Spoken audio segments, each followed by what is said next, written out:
Praise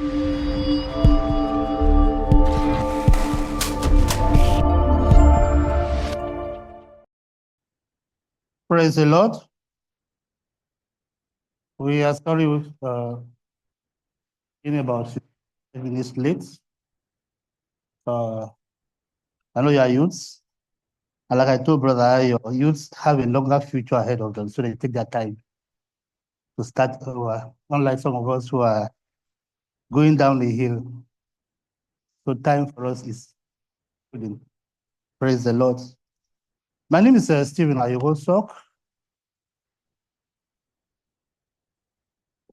I attend Redeemed Christian Church of God, GSP. I've been here for 2010, since February 2010.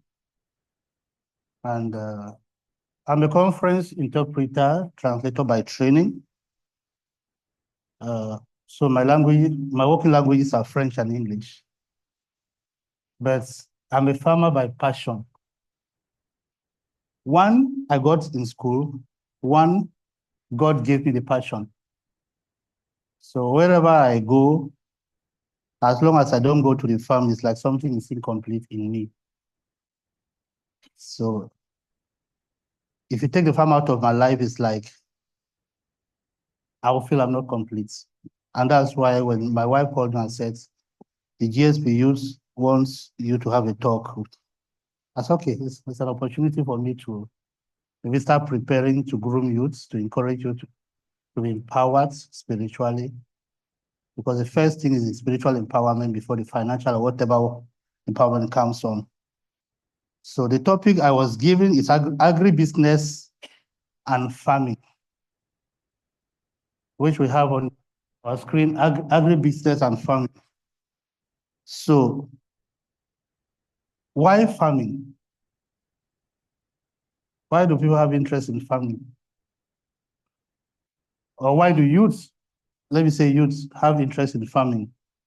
Whereas some people consider farming as for the non-skilled, the illiterates, the dropouts. So why do youths have interest in farming? Can anybody? Let's be interactive, please. Can anybody just suggest anything? Yes, please. Food security.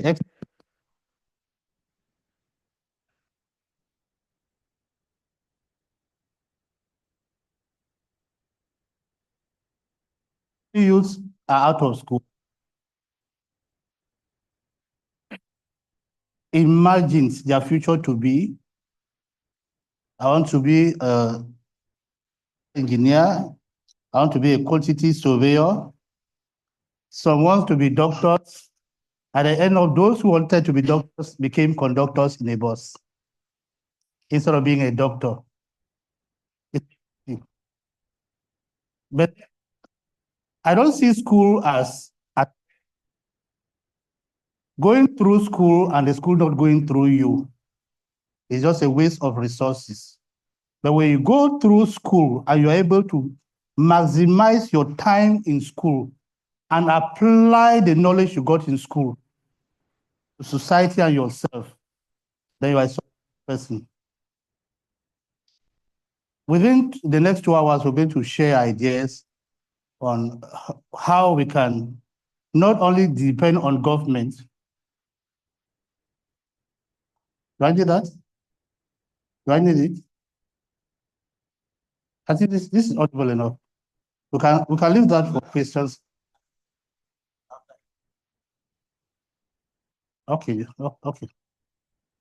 So in the next 2 hours, we're going to brainstorm on the background of farming, agribusiness and farming, and how we can use it, not hobby, but as a trade, as a profession, as an alternative source of income, to be able to boost whatever God has blessed you with from school. So I want us, slide 2, please. Next slide. Just listen to this.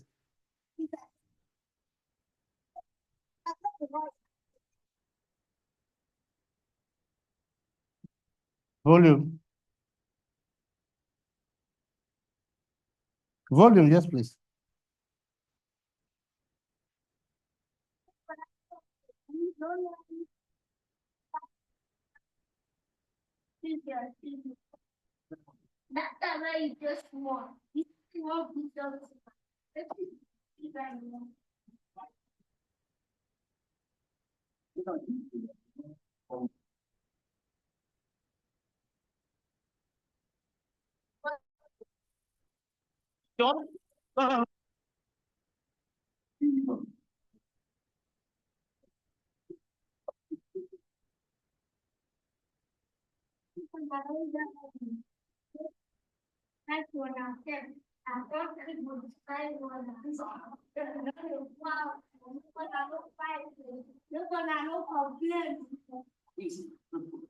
Praise the Lord.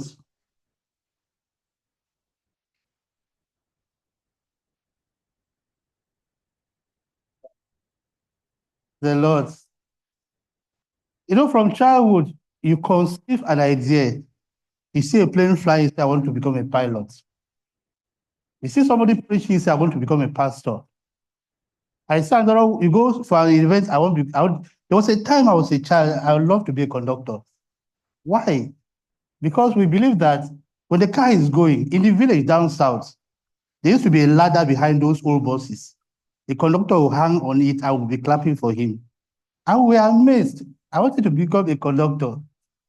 But as I grew up, things changed by the grace of God. And I see a conductor down there. But he has his place in society.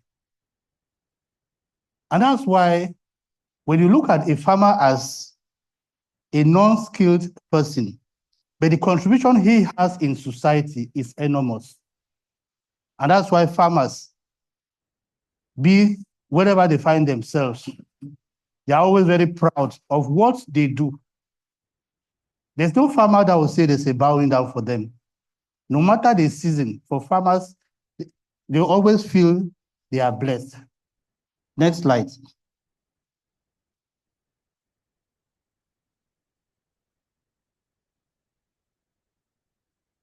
I just want us to go back to have an understanding of what we're going through. If you look at Genesis 1:28, Genesis 1:28, what did God tell man after creation? What did the Bible say? I say, and God blessed them, that's Adam and Eve, and said unto them, be fruitful and multiply and replenish the earth and subdue it and have dominion over the fish of the sea and over the fowl of the air and over every living thing that moveth upon the earth. It's not negotiation, it's a command. It's a command God gave man from creation, that you have mastery of everything that is on the earth, including the soil, everything that moves upon the earth, including the plants God bless you with. Proverbs 12, verse 11, Proverbs 12:11 says, whoever works his hand will have plenty of bread. In Nigeria, we lack bread because it's unaffordable. But he who follows worthless pursuits lacks sense. If you live a life of trivialities, you lack sense. But if you make use of the land, you have plenty of bread. The third scripture, Proverbs 24:33 to 34. Proverbs 24:33 to 34. Yet a little sleep, a little slumber, a little folding of the hands to sleep, so shall thy poverty come as one that travelleth, and that is an armed robber. Praise the Lord. I just want us to focus on this last scripture. A little sleep, a little slumber. We know youths who graduate at 27:30, they are at home. When they buy akara for grandchildren, they'll call you, talk, should we buy you akara? I say, yes, ma'am. They buy akara for you. When they want to buy clothes for Christmas for children, at 30, they buy for you. But there are so many opportunities, not necessarily government. Look at, from the video, somebody wants to become a pilot. It is what is available on ground provided by federal government or whichever opportunity you find, that suffices. It's not what you read in school. I have a family friend, their father is a medical doctor. He owns a hospital. But today he has leased out the hospital because it's not making ends meet. He studied in Russia. He has a hospital, but he leased.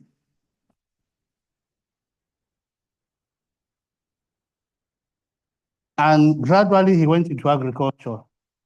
And he's not regretting it. Next slide. So we have 6 modules we're going to follow today.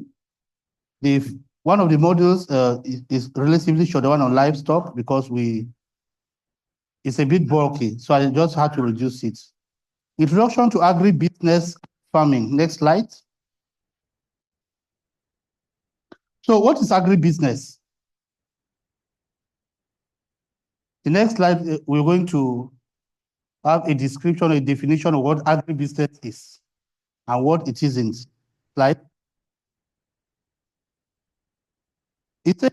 Agribusiness is a combination of words agriculture and business. Agri/business, agriculture. Some people call agricultural science, agricultural business. It refers to common in farming and farming-related activities. Any trade ideas you have in marketing your products. Agribusiness covers the stages of production, processing, and distribution of farm-based products. It's different from farming. It encompasses the entire network of industry in agricultural production, from farm machinery and seed production to food processing, transportation, and marketing. So, grosso modo, agribusiness is essentially the business side of agriculture. The business side of agriculture. The next slide will go to now what is farming.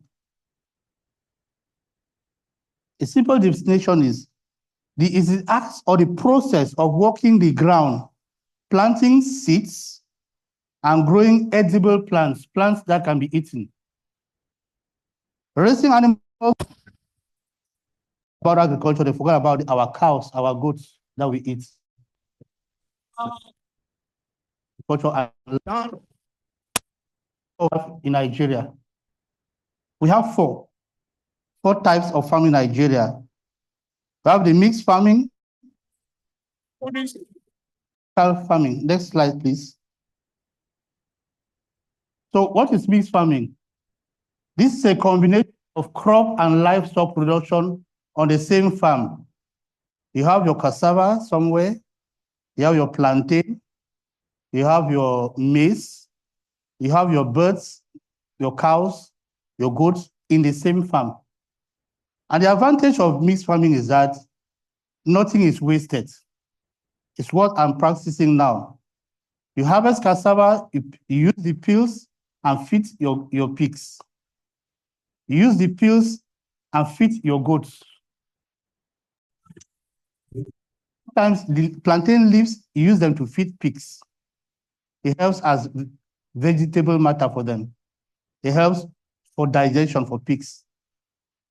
So mixed farming is having crop cultivation and livestock production side by side on the same farm. Next slide. What is intensive farming?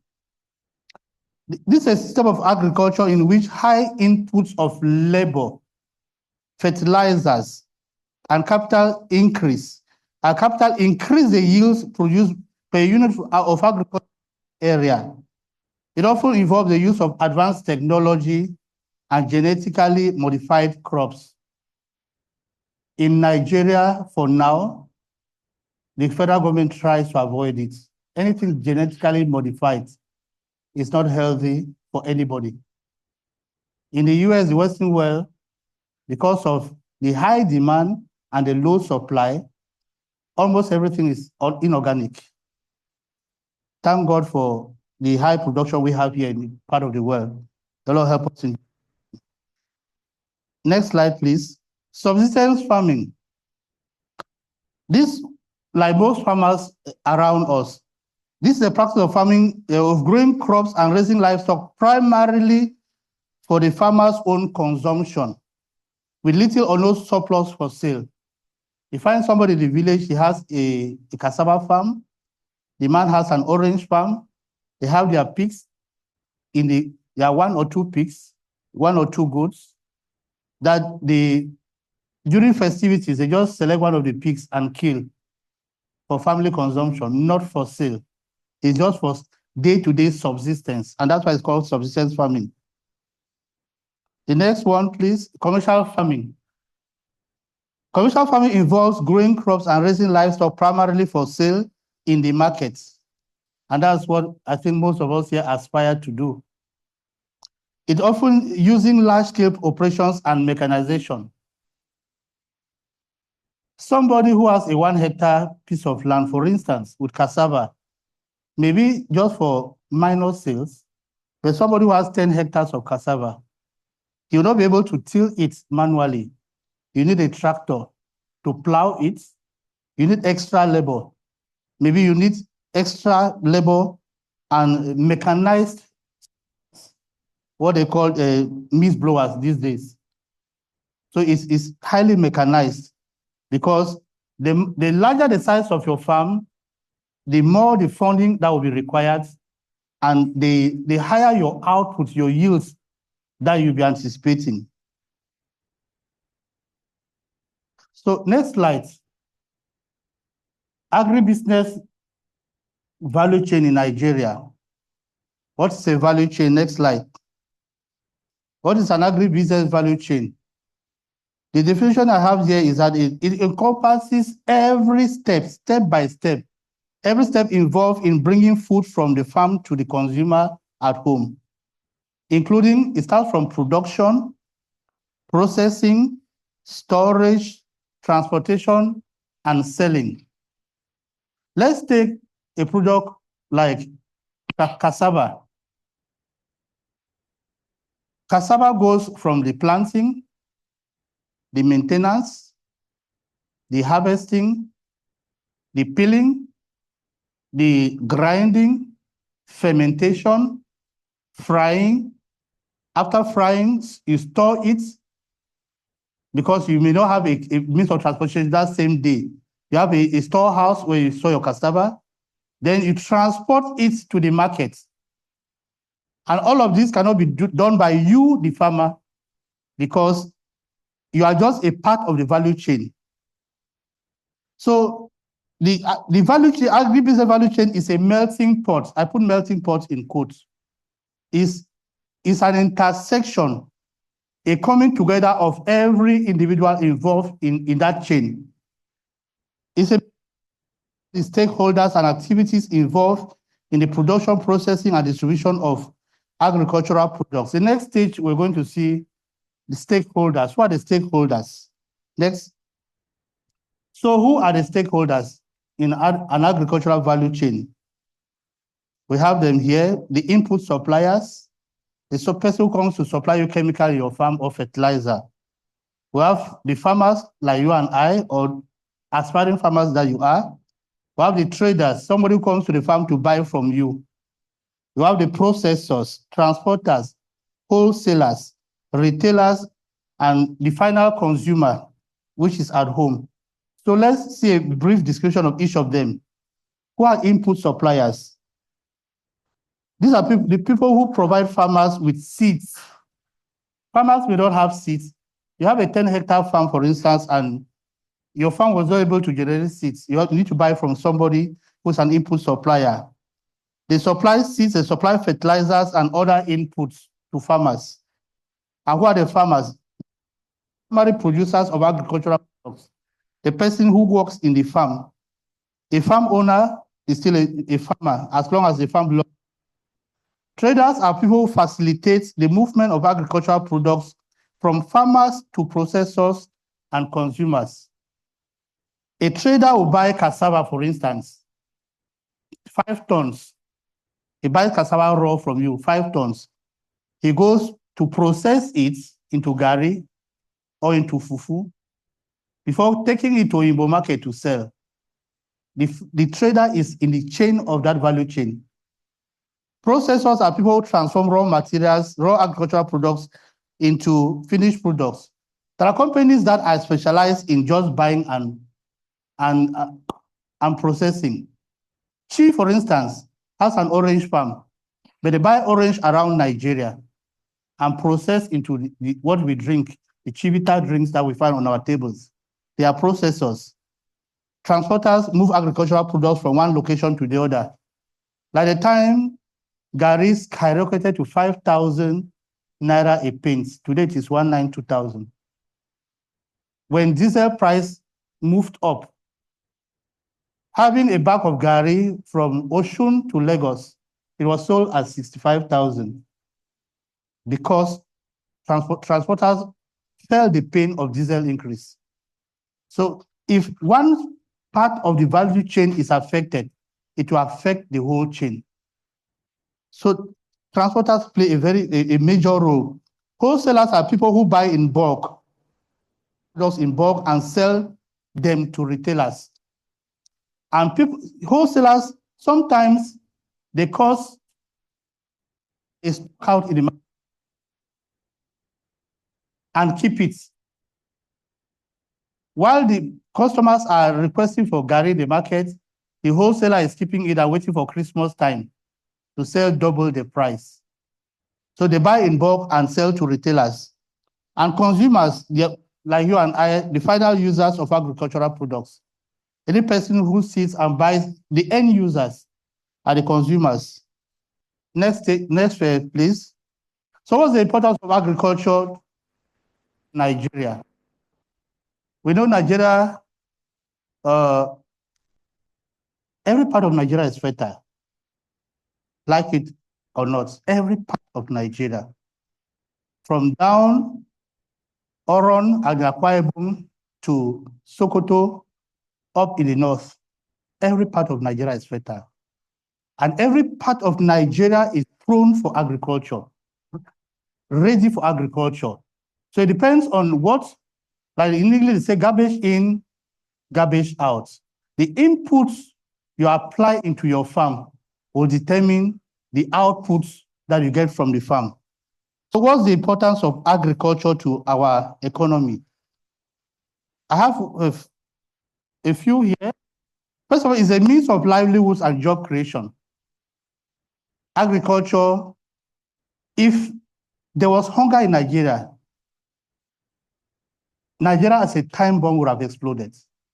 If there was real hunger, Nigeria as a time bomb would have exploded. But thank God that when we vibrate, our cup is full with anger. We find gari, like the children said in the comedy, we find gari and sugar to sip. The gari quenches our anger. So agriculture is a means of livelihoods and job creation. Most people depend on it. There are professors, there are senators today whose parents were farmers. They sponsor them out of the farm. And some of them today, if you don't believe it, a greater part of Lagos, Shagamu right down to Ore, and Shagamu right down to Abeokuta has been bought by senators. The land has been bought by senators because all of them are falling back on agriculture. And the hub of agriculture is Southwest, especially Ogun, that has the forest. So the largest employer in Nigeria. A greater portion of the workforce is engaged in farming, either directly or indirectly. So it's a form of job creation. It contributes to our GDP, our gross domestic product. Agriculture plays a major role in Nigeria. Agriculture share of Nigeria's GDP, making it a key sector of the economy that we know. Food security, like my brother said, why he wants to go into agriculture.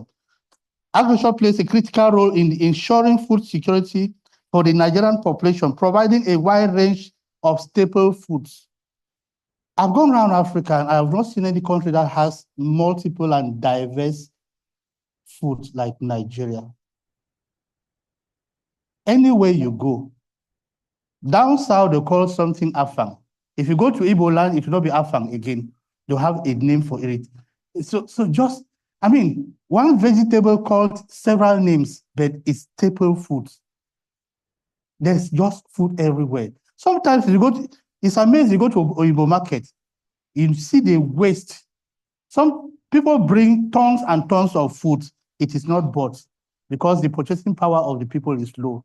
If you see heaps of banana that get rotten, heaps of avocado, which is a delicacy these days, that get rotten. So there's just so much food security provided by our farms. Though Nigeria still imports some food items, it has the potential to become self-sufficient in food production through increased agricultural productivity and efficiency. Nigeria has the potential. And I think in the next, if youths take over agriculture, Nigeria will become a household name. By the time we get to the last slide, which is on cocoa, I'm a cocoa farmer for the past 28 years, so I know what I'm talking about. The last slide, if Nigerians can take over, Nigerian youth, not the people who are graduating from life, if Nigerian youth can take over agriculture, people will come fly to Nigeria to buy. The Lord help us in Jesus' name. Agriculture is a part of, it provides the raw materials and industrial development. How? The agricultural sector provides essential raw materials for various industries, including food processing, textiles, and pharmaceuticals. For instance, somebody called me from South Africa 3 years ago. He said, bros, you don't plant bitter leaf? I said, no. He said, plant bitter leaf. Very soon, Nigerians have done a research that very soon bitter leaf will be packaged into tablets. Bitter leaf will be packaged into tablets and will be sold for diabetic patients. There are so many potentialities. There are many opportunities. Okay, okay. And since I had other things to do, I said, okay, by 2026, I should look for about 5 hectares and plant bitter leaf. It doesn't need any maintenance. Just the more you harvest, you prune it, the more it spreads. It doesn't need maintenance. So agriculture forms part of our foreign exchange earnings. Like oil, we shifted all our attention to oil and we forgot the basic. Now our oil wells are drying up and people who are into oil are going back into agriculture. So the earlier you step into it, the better. Some agricultural products such as cocoa, palm oil, cashew, and granules are important export commodities, contributing to Nigeria's foreign exchange earnings. So I added here, diversifying the economy away from oil dependency requires strengthening the agricultural sector and promoting agricultural exports. And there's no way we can strengthen the agricultural sector than youths who have the power, the wherewithal, the vigor, the strength, stepping into agriculture. So move to module 2, next slide. So what are some agricultural principles? What are some guiding principles in farming? I have here the soil,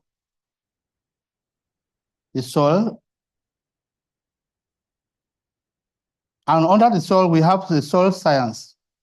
Soil science is the study, analysis, and recommendations of soils for appropriate and efficient land use.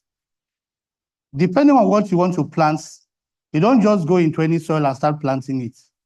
You need to test the soil, whether it is appropriate enough, whether it is compatible enough with the products you want to plant. And we have 3 major types of soil within Nigeria, from the north to the south. We have loamy soils, which is quartz sand, tiny silt particles, and clay in equal amounts, especially down the south, south, southwest, southeast, middle belts up to plateau. You find loamy soils. Clay soils is sticky and hard to dig. From plateau, almost the whole of plateau has clay soil, and that's why it's very fertile. If there's a state that is fertile, especially for vegetables in Nigeria, it's Plateau State. You throw anything in Plateau State, even in the gutter, it starts germinating. Sandy soil, it is light colored and lacks humus. And this is soil found in the north of Nigeria. And that's why you notice most farmers in Nigeria are into intensive irrigation. They have to boost their soils. They have to use so much fertilizer content, which I don't really encourage. Fertilizer is not a man's friend. Any orange that is grown in the fertilizer background lacks the nutrients. Anything fertilizer for plantain, for yams, for maize, you who grew up in the village, if you eat maize produced from a fertilizer farm and a maize in the village, you'll be able to distinguish the taste. It will not be normal. Fertilizer boosts production, but it shrinks life. The Lord help us in Jesus' name. Another principle is testing and analysis. Any soil that you want to work on needs to be tested. And the test, this is the collection of soil samples and analyzing them in a lab to determine their chemical, physical, and biological properties, ultimately providing insights. It gives you a clue, a guide for informed land management and crop nutrition decisions. When you test your soil, it guides you on what you need to plant on it. Before it was around Lagos, most soils in Lagos, I'm sorry to say this, most soils in Lagos, people don't test them. They just plant because they believe that the water table is high, we just go ahead. Like my place in Ikorodu, when I bought it, I made cassava growing freely there. And I just planted plantain because I ran a poultry there. The poultry dung, I use it to fertilize the plantain. I've never tested it. Even where I have 30 hectares I'm working on, I've never tested. Because if you go to a community and find people doing something, it means prior, somebody had tested it and said that land is compatible with what they are doing in that community. Next, please. Now, soil management. This is another principle. These are the practices and techniques used to maintain or enhance soil health, the soil fertility and productivity for sustainable land use and agricultural production. Why do we manage farms? Why do we manage our soil? If you deplete soil today, your children will not be able to use that soil in the next 20 years. If you damage the soil. And that's why in some parts of the south, south, and southeast, people use some chemicals to kill trees. Instead of burning down the trees, they use chemicals to kill trees. And as that chemical kills the tree, if it has roots that are like from here to sweet cessation, there's a tree can be here, the roots are up to sweet cessation. Anywhere that root passes, it has damaged that soil. The next 20 years, because the chemical has damaged the soil. For them, it is sharp. Do it 2, 4, 5 years, you're using the soil. But the unfortunate story, the fortunate thing is that your children may not be able to use that same soil within the next 10, 20 years because you have damaged it. So you have to properly manage the soil to make sure that it is handed over to the next generation. And so what are some of the common practices? Next slide. Common practices that are used for sustainable soil management. One is called soil amendment. How do you amend soil? When you notice that the soil is not really yielding well, they say by adding organic matter like compost manure, I think we know compost manure, In the village, they clear grass, they don't dump it, they just leave it somewhere, they heap it to ferment and it turns compost manure. It is a poultry dung. In the village, there's dung everywhere. The goat dung, poultry dung, they use it to supplement the yield of the soil, just to improve soil structure and fertility. Nutrients management. This is using fertilizers and other techniques to ensure plants have access to required nutrients. Some people use fertilizers sparingly. Some people use it heavily. So it depends on what you want to achieve. Water management. This is optimizing irrigation and drainage to ensure plants have access to the right amount of water, especially in the north, where they have arid climates. The drought is a bit severe. In the north, almost every major farmer has a borehole. And in the south, gradually, most people are going into borehole irrigation, irrigation propelled by boreholes, because they want to maintain continuity. You don't have to have anything like dry season. During the rainy season, you're into production. During the dry season, you are into production. Tillage practices. There are some farmers who decide that the whole of this year, I'm not plowing my land, I'm not tilling it. You just leave it as it is, you clear it and you plant. For instance, maize. I don't see why we should turn the ground to plant maize. Just the spots where you plant a seed, just turn it, instead of turning the whole farm. So this is a tillage practices are minimizing soil disturbance in quotes. You don't disturb the soil through techniques like no-till or reduced tillage. You decide that this year I'm not tilling. Just use cutlass and plant your maize. That's one of the ways to maintain sustain the soil. Crop rotation. This year you plant cassava, you harvest it. The next year you plant maize, harvest it. 2 years after, maybe it could be soya beans. Don't plant the same thing on the same land for the next 4 or 5 years. The disease that may accompany cassava can affect the whole of that soil for those 5 years.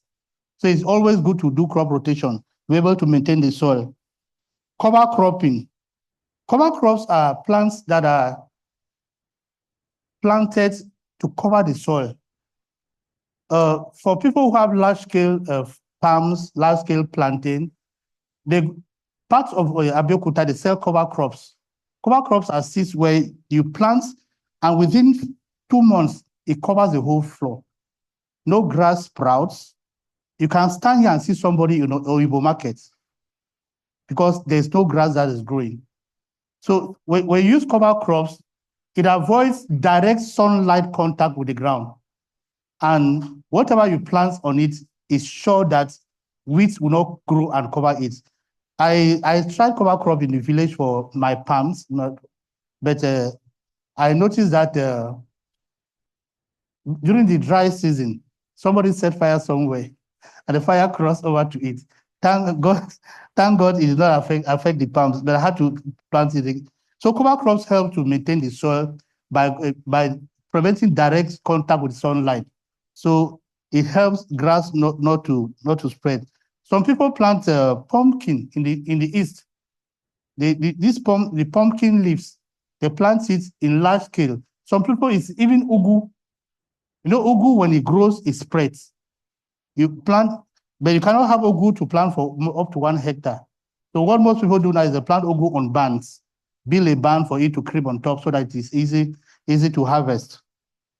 Next slide, crop production. So if you are going to crop production, you really want to produce crops, what do you have, first of all, to get at the back of your mind? There are 3 things: the selection, the planting, and the management. If you want to go into crops, the first one, selection. Selection is the process of choosing which crops to grow, taking into account factors like climate, soil types, market demand, and available resources to optimize sales and profitability. For instance, you live in Lagos, you bought a plot 1 acre in Ekpe, and you've done your soil analysis or whatever is required. Somebody went there, checked the soil, and said, okay, you can plant plantain. Anywhere in Lagos, plantain can always grow. Anywhere in Lagos State, except it is very swampy. Even to a greater extent, we'll get it in the next slides. I'll be able to give you a clue. I planted cassava. I bought a 20-hectare piece of land somewhere, and I planted oranges. I brought the oranges from Benue State. I bought plantains from Edo State, 6,600 plantains, 2,800 oranges. And I planted them on 10 hectares. 10 hectares were fallow. And I decided that I will not clear the 10 hectares. I'm going to put fire on it. Unfortunately, the timing was wrong. Fire is done in the evening when there's no breeze. I did it at 11 a.m. Breeze carries the fire across the fire break that I did. And in 3 hours, it burns down 6,600 plantains, 2,800 orange stems. So within 3 hours, I lost about 18 million. Within 3 hours. So if you're going to farming, think about that. Your house should have a shock absorber. Then something reminded me, my grandmother told me while I was a child that an elephant will come to the farm and eat the crops. It will not eat the land. It will not eat your talents. So I went back and started all over. And the good news is that I've regained it back. So when you're selecting your crop, your seeds, know which seed goes for which land. You cannot carry cocoa to go and plant. You cannot carry cocoa to go and plant in a drought-prone area, like parts of Ogun State. There are places where, if the dry season is severe, you should never plant cocoa there, except you have irrigation. And if you want to do irrigation for cocoa, do it for 4 years until it starts producing, until it has formed canopies. When it forms canopies, the sun will not touch the roots any longer. You can stop the irrigation. So before you go into anything, select your crops. Then planting. This is a process of planting seeds or young plants into the ground or in a container. I was with somebody in Canada a few weeks ago, and in the middle of the snow, he has his little greenhouse where he grows vegetable in containers. He doesn't need to go to the African market to buy. He has pepper, he has tomatoes in his compound, in a greenhouse. Outside is snow. Inside, he's doing his farming. So planting seeds is not necessarily on the ground. For people who don't have space, I went to a house in Lekki where somebody planted orange, grafted orange in these bowls they sell in the Igbo market, those round bowls with holes inside. And the orange is already fruiting. Within 3 years, he's already harvesting the orange and eating. So don't only think that seeds can be planted in the soil. No, containers can carry seeds. Now, the crop management. This is a set of agricultural practices performed to improve the growth, development, and yield of crops. It begins, first of all, with sowing. When you sow, what do? You don't let it. You have to come back and monitor it through maintenance. And if it gets to the level of maintenance, you go to harvest. And before you harvest, you put it in a storage, go out and get customers, people who are coming to buy. And the last stage is distribution. You may not necessarily distribute your products if you don't have the van, you don't have the means. But if you have people who can pick it directly from your farm, or you have a warehouse on the mainland, on the island, where people can pick it. Next, farm management. This simply refers to the strategic and operational decisions involved in running a farm as a business. Have that at the back of your mind. If you are running a farm as a business, you're not doing it benevolently for nothing. You are running the farm as a business and focusing on maximizing productivity, profitability, and sustainability through efficient resource allocation and planning. We're going to see planning later. And we have PBR, planning, budgeting, and record keeping. Planning is the decision-making process in the farm business which involves proper organization and management of limited resources to achieve a specified target in production. For instance, you have 2 hectares. You ask yourself, how do you plan about it? How many seeds do I need for these 2 hectares? How much labor do I need for these 2 hectares? How much fertilizer, if you are a fertilizer person, do I need for these 2 hectares? And so on. You have to plan ahead of time, even before you go into clearing. Budgeting is the process of stating the physical quantities of resources required in the execution of a farm plan and the associated expenses, income, and net returns. In one of the stages on farm management, we're going to see what the Bible tells us about budgeting. Then record keeping. Every year after harvest, take stock, get a ledger, and records whatever harvest you made for 2024, so that you're going to compare your harvest of 2025 with 2024. Are you going higher on the graph, or you're going lower? So you have to keep records, and which is the documentation of activities on the farm in a concise and comprehensible manner. Write it the way you'll be able to understand it. It could be records of expenses, the expenses you incurred last year, how much you spent on labor, chemicals or pesticides, harvest and yield records, planting records. You took people to plant for you. How much did you spend? Next, irrigation and water management. Like I talk about irrigation. Irrigation is one of the components of agriculture that boosts yield, boosts production. Like I said, irrigation helps the farm to produce all year round. For instance, you have I have a plantain farm which I'm starting by July. July, August, September, there will be rain. But by mid-September, I should be able to run pipes around the farm. So that by the time the dry season starts, you give the plantain water 2 or 3 times a week based on their availability. So irrigation is very important.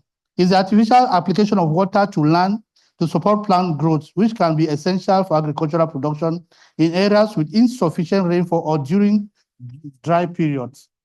There's so much rain down south. Southwest, south is there's so much rain. But during the dry season, there are some crops that cannot do well, especially in Ogun State, where I run my farm. The dry season in Imeko starts by mid-October and goes up to February, March. Anything that is not irrigated, especially plantains, they start feeling dehydrated. So what are the common types of irrigation that we have in Nigeria? We have the surface irrigation, where you run the pipes on the ground across on furrows. You have the sprinkler. The sprinkler is like a jet, a fountain.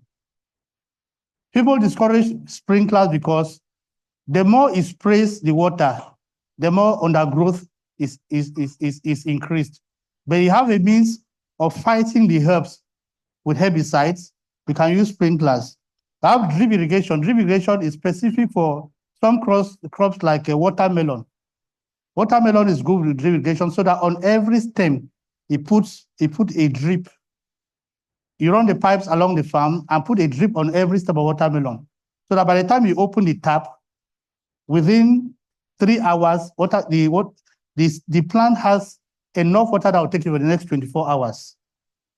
And irrigation is usually best in the evening. Evening because during the nights, the plants absorb the water. If you do it in the morning, within 3 hours, the sun dries up. But if you do it at night, in the evening, the plants absorb the water over the night. Irrigation is crucial for food security, especially in regions with arid or semi-arid climates. This is especially for the north. Their climates are arid. As it enables farmers to cultivate crops consistently and efficiently. Next, please. Module 3. This one will be very brief, just a clue. Livestock production.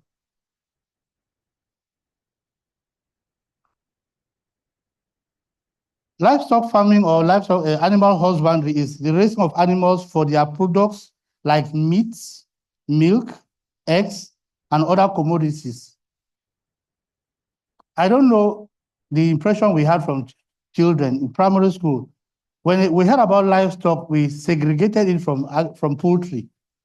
Little do we know, poultry is part of livestock. Common livestock in Nigeria include cattle, goats, sheep, pigs, and poultry. And for poultry, we have chickens, ducks, turkeys. That is a market that some people are just discovering. Turkey. A friend of mine bought a live turkey on the 22nd of December for 65,000. One turkey, one tolo, 65,000. And the guy had about 860 in his farm. So multiply 65,000 times 860. And they don't consume like the normal poultry we have. The broilers eat, layers eat, but the turkey, he eats once in a day and fights the remaining part of the day.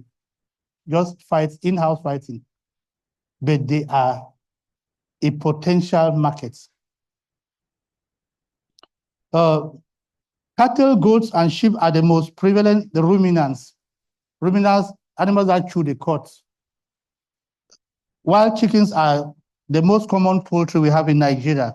Chickens, because the demand for chicken is higher than demand for turkey. But recently, when a carton of chicken was sold for 65,000, a carton of turkey was sold for 80,000. Imported turkey. Imported clandestinely from Benin Republic with all the injections in it. So guys, what are we waiting? Why can't you set up groups and open turkey farms? The ball is in your court. You need to empower, we need, not you, we need to empower the youth. So breeding / reproduction. Livestock breeding reproduction is the selective mating of animals to improve desirable traits and enhance productivity. This involves techniques such as crossbreeding, inbreeding, and artificial insemination.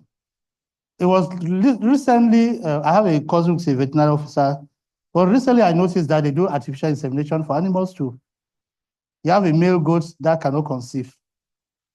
They will take sperm from a male goat and inseminate the female goats. I do not know, like they do for women, they call it IVF.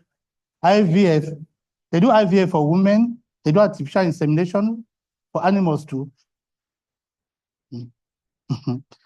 All of which aim for generic improvements in livestock. So, like I said initially, the module 3 is very brief. I not really find time to sit down and get much an in-depth content on module 3. Maybe as time goes on, we'll be getting some other seminars, other trainings in days ahead.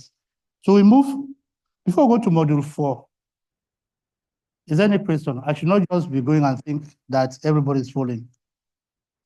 Is there any question? Yes, please.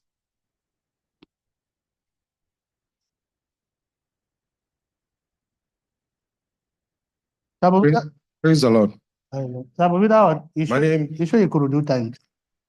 name is Sani Feroshe. Yes, sir. Yeah, the question is, you talked about fertilizer. Are we advised to use more of fertilizer? That's one. Secondly, You talked about someone grow orange in a pot with the quality or the quantity of sand that you're going to use. Is it enough to produce enough orange that you want and the quality of the orange? Thank you, sir. Okay. So I'll start from the second question. If you see the bowl where the nurse grafted oranges, it's not like the wild orange that grows outside. A grafted orange nurse in a pot. The pot could be a 20-liter container. Those round pots, they sell them in flower shops with holes under. What most people do is that after harvest, when the orange flowers, they harvest it, they scoop out some of the soil and replace it. But they believe that the soil, the topsoil is depleted. Now they scoop out, you see the roots going down, and they replace it with soil another year before the new orange season commences. And it is not orange for commercial purposes. The one orange that mama and daddy and mommy will just stretch their hand, harvest. It is like my height. You just stretch your hand and harvest and eat at home. For them, it's pleasure of being a farmer. It's not quantity they want, it's quality. And they don't apply fertilizers to it. Then going back to this first question about fertilizers, I have about 27 hectares of cocoa. My colleagues in Cote d'Ivoire, I see them, they give fertilizer to their cocoa. I don't put any ounce of fertilizer on my cocoa. I went to Ogun State, I noticed that people are into cassava, and Ogun State government gives them fertilizer for cassava. Watch it. Any cassava that you apply fertilizer when you're not ready to harvest it, in 1 week, the whole farm will get rotten. Because when you apply fertilizer, it's a warning that when it is 10 months, it is 10 months. 10 months, you may have a function somewhere in Abuja. You don't come to harvest it. By the time you come to harvest it, as you force it out, it comes with force. The whole thing is rotten. I don't use fertilizer. I don't encourage it. People want to make it fast. Yes.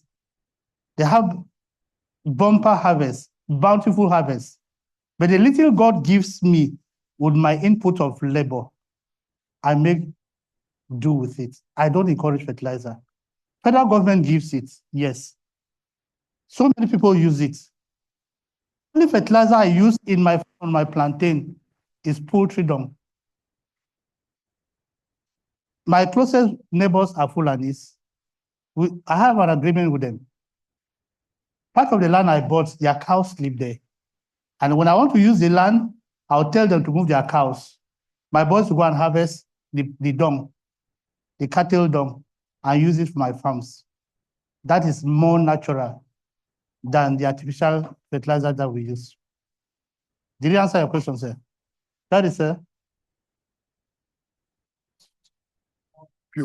Yes, sir. About agriculture in general, and it's unfortunate that the white man has caused us to believe that we cannot grow things naturally.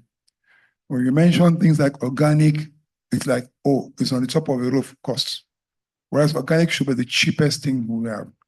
For modern agriculture today, there's someone, I'm sure you'll have heard about it, called biochar. Mm-hmm. Biochar is biological charcoal. And I can just give you a small tip. For instance, what you do, sir, when you want to burn your land, burn your grass or things like that, what you're just doing basically is you're carbonizing it. You carbonize those things. That's why when you leave them on that same soil, when you now use it to grow, you see it's giving you some good results. Well, between the last 15, 20 years, the white man has now realized that going organic was the best way out. But because they have imputed so much to the world, they're finding a way to just fine-tune it. But I can tell you, as of today in Nigeria, we don't need to import one single grain of fertilizer. True, sir. We don't have to. Absolutely true. Fortunately, I'm in that field, so I can tell you more about biochar. And I think I'm going to talk to you after this session Yes, sir. about it a lot. Okay. Biochar is simple burning without oxygen of agricultural waste, wood, whatever. And it's called pyrolysis. Some of you are science students, you know what it calls pyrolysis, burning without oxygen. And that's what they're using more now. If you go, America too is going very much into biochar. Australia going to biochar. Because what you're doing now is, I'm telling you, your land can grow throughout the year, every year, without rotational cropping. I'm just trying to buttress what you've talked about, sir, and to let these young people know that there is a lot of prospects. Because one of the things that's driving them away is, how do I must have vast land to go into agriculture. I must have this, I must have special irrigation. Now, biochar goes into the soil, and it's charcoal. Charcoal can never decay. Never. 1,000 years, never. And charcoal on its own, when you start to use it, sir, you find out that even your crops, insects don't come to it. Okay. That much we've realized. Because you see, using the cow dung, the chicken manure and all that directly is not the best, because they still have contaminants in it. And that's why you can see that you can carry disease from here there. Whereas biochar is a natural anti-poison. Okay. So it relies all those things, and it's a good retainer of moisture. So if you put any input as your fertilizer, that means when I say fertilizer, I'm not talking GMO. Your cow dung, the organic ones, as it goes into the biochar absorbs the nutrients there. It's waiting there. So at time when you now pour water into your soil and all that, whether it can be liquid, it can be solid, it just releases it back to you. So because see, we tried it a lot. Like maize now, there's some maize we do use biochar to grow. They're like this. No insect attack and all that. But this is not a content for now. Okay. You understand? Yes, it is something that as we go along, I don't know how many series we're going to have. We start to, because you see, when you grow biochar with fertilizer, you were mentioning fertilizer, I was saying, no, we now have to differentiate organic and inorganic fertilizer. Very, very important, sir. Because organic fertilizer is so easy. Okay, let me give you a simple one. When your plantain peel, we throw it away, Abby. No, we'll throw it away. We give it to goats to eat. So I tried, sir, just drop into a can of water, keg of water, just continue to drop it there. In 1 week, use that water to spray your this thing. You'll be amazed the amount of what you get nutrients in that. Right now, I'm in the process now of, because once you start to profile all these different organic fertilizers, what is good for, you're planting plantain, say use this kind of fertilizer, use that, because you see a lot is there. Your compost, there's a lot. I'm saying this is not for a session like this. It's that you're going to introduce them into this. What we're saying is there's a whole lot of and you don't have to struggle to get fertilizer. It's right in front of you. Your leaves, you call it compost, soak them. Urine, cow urine, all those things. Very simple to achieve. And I believe every farmer on their land should be able to produce the fertilizer for work. Thank you. Thank you, sir. Okay. Drop this on here, please. Hallelujah.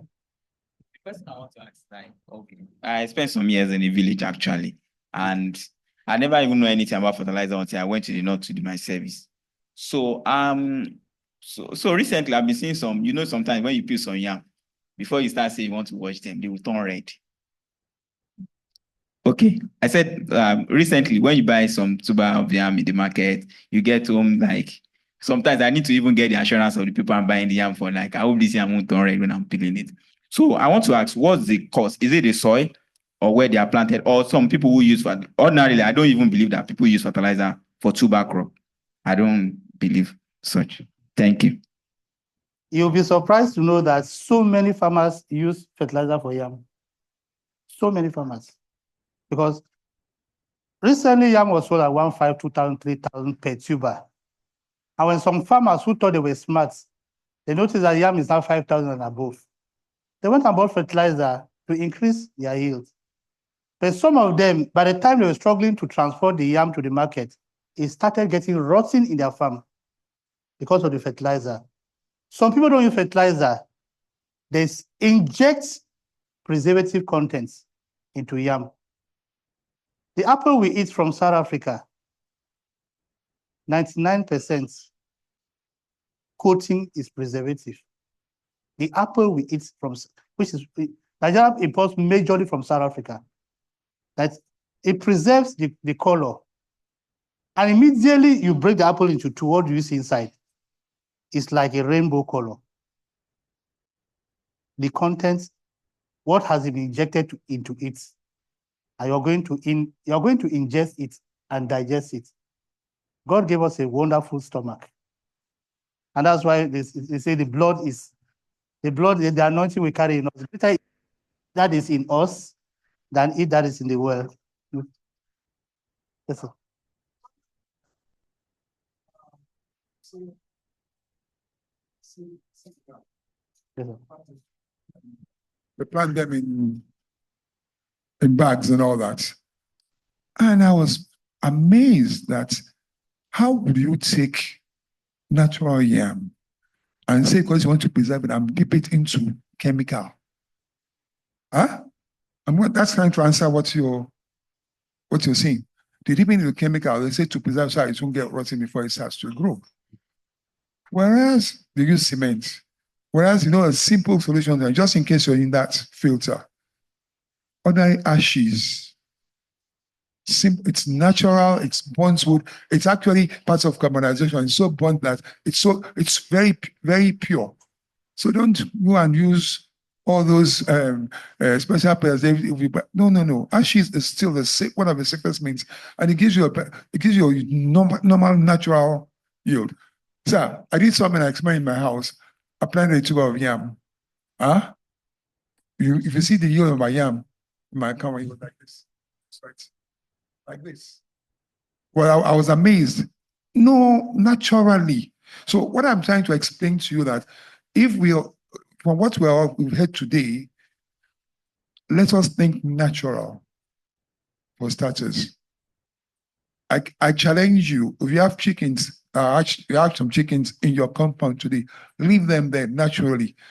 In 10 weeks, will they grow? They will grow. They grow even better than, but what we have now is 6 weeks. Then you eat eggs that they have not been crossed. They say the chicken is laying eggs. Do you think when we try to what do we say? What the natural, we try to bend it against God's will. What's going to happen? Disease. For sure. A chicken that has not been crossed and laying eggs, that's what we eat, and that's what we're buying 6,000 something, and we're struggling. Go back to guinea fowl eggs, natural. Use it for cake, use for anything. They are super. Nutritional, nutrients, everything natural. It's even good for your health. Go back to organic. And they tell you guinea fowl eggs are more expensive. When guinea fowls lay, sir, I don't know if you tried guinea fowls well. Guinea fowl will lay almost 20, 30 eggs before they stop, compared to chicken. And they're natural. Thank you, sir. Going back to the ash, I remember I was in a village with a cousin who was dipping plantain suckers into one chemical they say they call mocap. They dip it into mocap, they say it will avoid getting rotten before it germinates. And fortunately, an agri expert was going around. He told him, this is a village, look for ash. People clean ash every morning and throw at their backyards. Just go. tell women, please, I need ash. Put buckets indoors, backyards. Instead of throwing your ash, put inside this bucket, I'll come carry them. And a year later, he told me, Rose, you know, say that ash is the best thing I learned in that year. It's more natural, like that he said. So, any other question? Okay. What's the mic? Okay, just go ahead.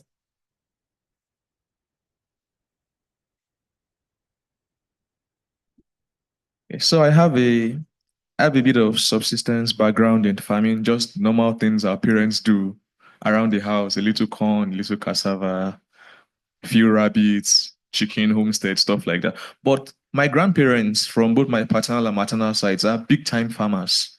I lost my granddad last year, and the farmlands he left behind, I could walk hours and not exhaust it. I'm from Ondo State. And my grandparents from my mother's side too, Kogi State, the same thing. And whenever I think farming these days, sincerely, I think more of livestock because I'm thinking control. And listening to our instructor today, I've started wondering why did I even never think back to large scale, something that can really contribute to the country's GDP. And it brought me back to the issue of security in Nigeria. Recently, we had the incidents in Ondo State of the 5 farmers that were killed by herdsmen and whatnot, and we know the way it's been. So I've been listening and I've been hearing 20 hectares, 30 hectares, and I'm thinking, well, it's not that bad if you have the investment, but I wanted to ask, how do you manage the security dimension of farming on this scale with the way things are in our own political climate in Nigeria here? I have farms in my village, Cross River, and in Ogun State. In my village, I can take my mat and sleep in the farm till the next morning. No rabbit will even cross. Because the youths have been able to say enough is enough. We don't want to see any Fulani on this state. And it has stood till today. They can come and fight around Benue, Vandekia area, but they will never cross to Cross River. Maybe that's why the name is Cross River. Fulanis would never cross into Cross River. Those who were born up in the ranch, where their great-grandparents have cows, they are still there, but they are in compliance. Before you bring your brother from the north, he has to be registered. And we tell him the rules of the land. There, I don't have any issue. In Ogun State, when I bought the land, I planted. The first 2 weeks of planting, I came and noticed that I saw cow dung inside the farm. I asked my manager, do Fulani still come here? Say, yes, sir. Say, they usually come on Sunday because they know we are not on the farm. They ate pockets of plantain stems. When the plantains eventually burnt out by fire, generally when grass burns, it brings new grass, greener than the one that was there before, which was very convenient for Fulanis to bring their cows back, come and eat the greener. And one day we were able to arrest one of them. We took him to police station. And I don't know, somebody told them that I'm a soldier. And since then, they passed through my farms that have not been tilled. Wherever we till, they draw the demarcation. They don't cross there. The one we took to police station, we wrote a written agreement with the people that any cow, what most people do now is you buy a net, this net they use for fishing, go and hide somewhere in your farm. Any cow where they pass, just throw the net will cover the cow. If it covers the cow, they don't have the guts to come back with that cow. Bring police. They convey that cow to police station. If you want 5 million, you Fulani to pay. So for avoiding such a scenario, they just stay away. It's an agreement. But the agreement will not work in other states. A place like Benue State where Fulanis will just come to the farm, rape women for no reason and kill. You rape a woman and kill her.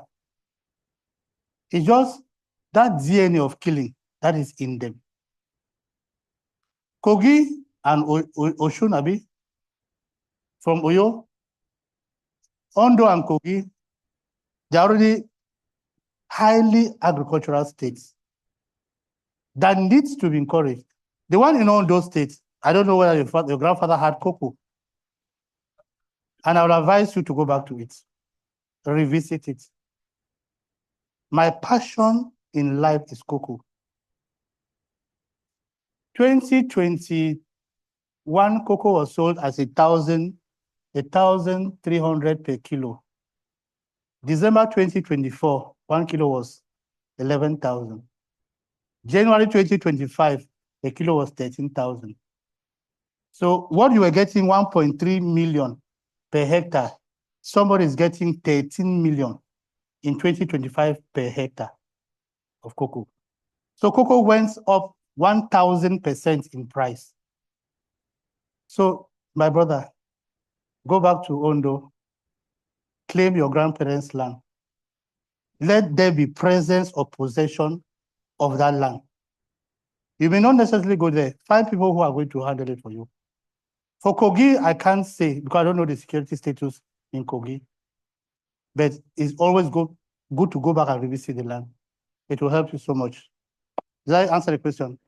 Okay, ma. The question there. Welcome, sir. Yeah, thank you very much, sir. I just want to ask that for plantain, is there anything that can be done to make it available all year round? Because I venture into the what's it called? This agribusiness supply chain as a side hustle. So it's all like this season now. I will run away from it because it's very, very expensive. I'm not planting. So I've been thinking that maybe if I try to go into the farm, is there what we can do to make it available all year round? Because the side also, this season, I'll just leave it. I'll not go into it because it's very expensive. Like last week, I was like, okay, let me just go to the supply market and just see 35,000 naira. And when you want to supply it, there's a what's it called? The station price, a fixed price that you supply, you weigh, and they give you the money. Like you almost know, like I've been in the business. So when I'm carrying it, I have the calculation of, okay, this one should be how many kg, the quantity of the kilo. That's like, this one, will it be 3? Please, I just left the market and maybe I will now wait till August or September again before. So I'm thinking that, is there a way what we can do to make it available all around? And one of the reasons I'm here is that just let us be practical. Like for now, I don't have the number of hectares and all that, but I have one tiny land in one place in Ikorodu. Is there something I can do with plantain on it? How can I go about it? Let's just be practical so that I will not wait for this big hectare. With that tiny land, if I can turn it a plantain farm, then I will use it to fund my my side hustle. Please, is there a way we can do it? Thank you. Okay, ma. There are so many ways. If you say it's a tiny land, is it less than 1 plot?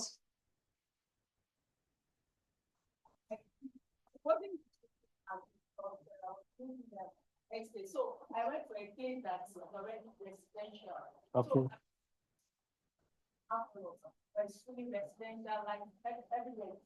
You have plot, is it fenced?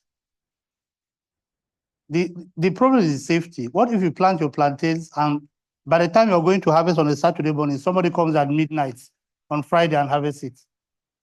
The safety aspect first. Then talking about continuity in the market, I thought you were going to the angle where you say you have land, where you think you have continuous. If you are just a retailer, you don't have dominance over the market because you buy and resell what you see in the market. But if you have land and you want to avoid market disruption, by the time the dry season is coming up, can just buy a drum, two plots of land, for instance. If you have borehole or a well, buy a drum, fill it with water, put somebody there to water it 3 times a week. By February, you are good because rains have already started. I bought a plot in Ikorodu, a double plot, around a poultry one side, a plantain farm the other side. I'll take the poultry down, harvest the plantain, fertilize the plantain.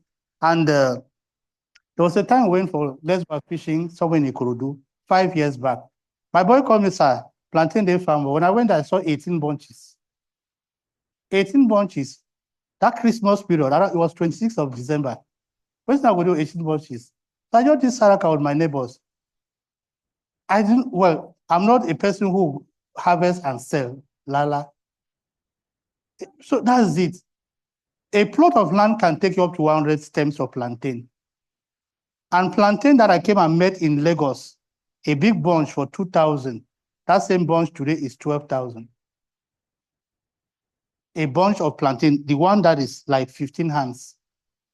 Down south, you find it for 7,000. In Lagos, it's 12,000. The potential is there.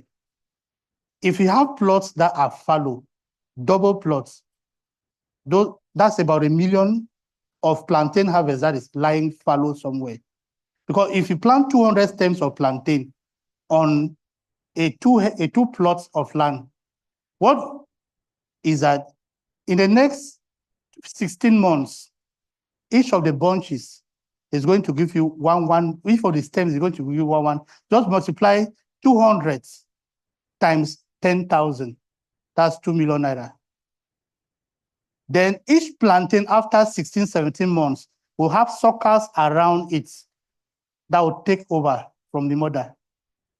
In another 5 years, if you give it the input, just water, no fertilizer, in another 5 years, you'll be making 500,000. But in 12, 18 months, you can make about 2 million from it. There's a guarantee that in the next 5 years, you make 2 million until the planting phases out. Planting phases out. After some time, you have to change the place. Did I answer the question, Ba? As a retailer, you don't have any control over the market. But as a farmer, you have a say because you are part of the value chain. You can help to increase production by giving it back up, the artificial application of water during the dry season. Especially here in Lagos, it's usually January, February. In Ogun State, it's usually October, November, December, up to February that you do irrigation. That's why it's usually expensive. And that's why you see if a plantain comes to Lagos market, they calculate the price of agbero, the price of diesel, and the price of offloading in Oyimbo. The bunch comes at 10,000, 12,000. It's even worse during Christmas period. My housemate went to buy plantain. I told her I wanted to eat plantains today. He bought plantain about 4 hands, say 3-5. 4 fingers, 3-5. I'm a farmer, so I know what it takes for it to get to the market. Any other question? Yes, sir. Good morning, sir. Yes, sir. I want to ask a question in respect of the financial aspect of it, of agric. We all know that everybody might like to go into farming, but one of the cardinal principles is getting money to venture into it because agribusiness, like every other business, require a lot of finances. So I would like you to throw more light on how best, because buying acres of land or whatever land, especially in this Axis in Lagos, we all know how much it will cost, and to get the land, even if you get the land, you have to get the necessary title documents, get it registered and all those in order to secure the land. So we want to know how can we, what are the options that we have in getting the finance to venture into agribusiness? Is it that we are going to get the money from ourselves, which is nearly impossible, or how do we get the money? Thank you, sir. That is ready to provide the answer behind. Well done, sir. That was a beautiful question. You don't have to own land to start agribusiness, especially at this level. You can hire. They'll give a lease, maybe 10,000 per year, not so? And if you have five acres and you're leasing at maybe at, let's calculate about 100,000, let's say that. That's 500,000. You have not owned that land. Now, one thing that I want to encourage these young people now as a good starting point, because those crops you're mentioning, planting and all that, they're very capital intensive to start off. Go into vegetable farming. It is one of the easiest things to work. It has 45 days, 60 days, 90 days turnaround. If you sell a widow, for instance, you think there's no money there. Mm. Mention the vegetable. It will amaze you what money is involved in those things. Because they grow fast. Because to encourage you in farming is, you see, when you plant and you're waiting for cassava in 10 months, it's a long time for somebody starting. But when you plant in about 45 days, see my ewedu growing, see my okra growing, see my water leaf growing, there's something will move you that, okay, I can make money. And you harvest it. I got 30,000. You're starting. So that's finance. To borrow money for agriculture is highly impossible in Nigeria. You cannot pay 30%, 25% interest and do agriculture. No. For agriculture to thrive in Nigeria, it must be as low as 5%. I'm telling you this. Without that, nobody will venture into farming. So the way to mitigate against these things, for land, hire. Don't go and try and purchase, because if you say, go and bring 1 million, that 1 million, if you hire land for about maybe 10 plots, for instance, maybe per plot is 10,000, 100,000, for a year.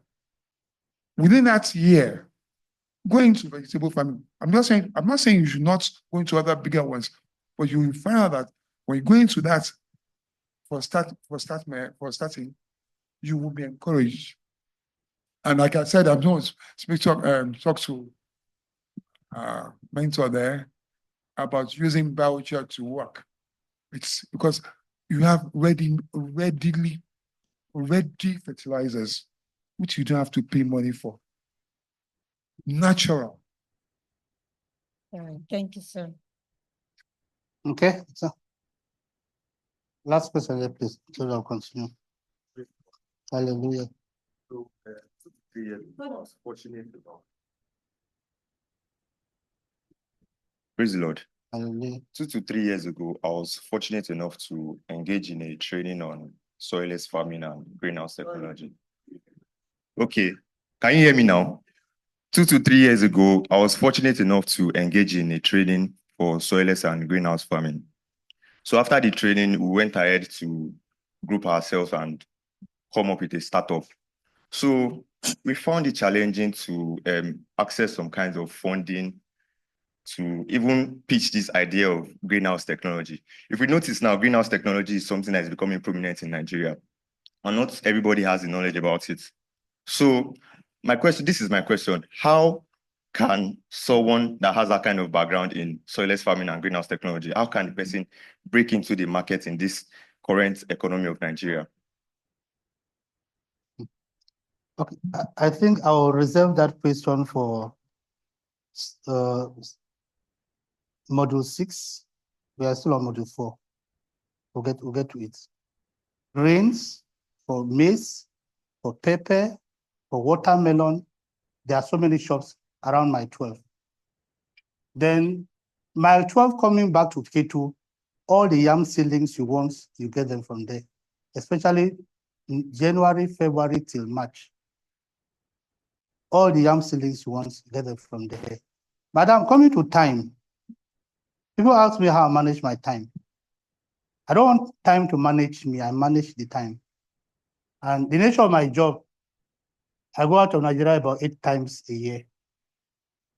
I'll drop from a plane today, it's a Sunday. Monday, I'm going to work. I work physically Monday and Tuesday. Wednesday, Thursday, Friday, I drive to my farm, 6 hours. From here to Imeko at the borders with Benin Republic, is 6 hours. I create the time. A farm, for as long as you stay away from your farm, K-leg starts coming in. They'll give you videos, but the content in the farm is not the videos they send to you. I drove to the farm 2 days ago. I got them. Yesterday, I just surprised them in the farm. Okay, they don't call us. Yes. And my farm, I'm not supposed to tell you when I'm coming to the farm. Create the time.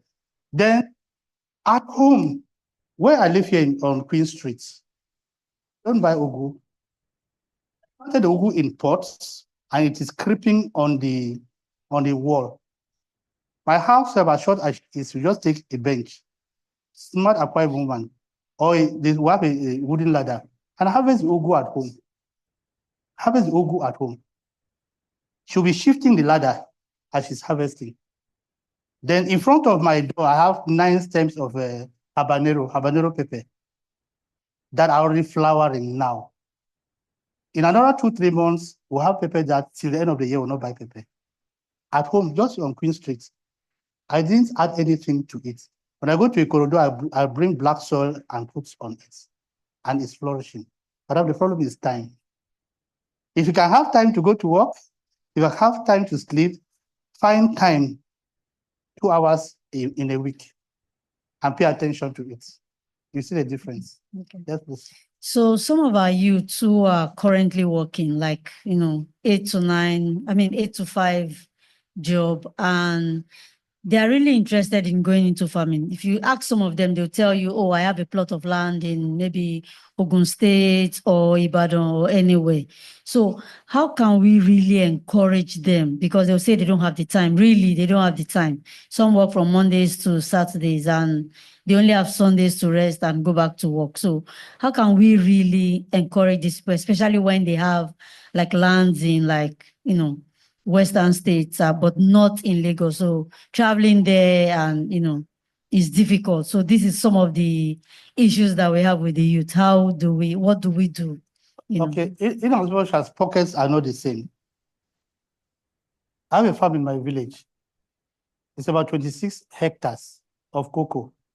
I find time and go there. I'm going to project it by the 5th, the case studies. We're going to talk about cocoa. You from Ondo and Kogi. There's gold lying idle in your grandfather's land. You have to go and dig it out. Finding time, I think, is not a matter of another person giving you, creating a schedule. I have my issues. When I come from a board meeting out of Nigeria, and I know it doesn't conflict with my Saturday evangelism, the next thing I do is that I buy a ticket and go to the village. Take a flight to Enugu or take a flight to Calabar and drive to the village and make sure I go to the farm. Then every week they send me a video of whatever they are doing in the village so that I have an up-to-date knowledge of what is going on the farm. Time doesn't create you. You create the time. Create the time and prayerfully see how you work with it. So time shouldn't be any be of a disservice to our youth. Like I said, if agriculture has to be revamped in Nigeria, it is a present generation, not the senators who are graduating from life. I told you the whole of Shagamu Abiyokuta has been bought by senators. There's a senator in Abuja who has 280,000 birds in Kefi. A pot of 280,000. You know what it means? He's making billions every month from it. But it's a senator.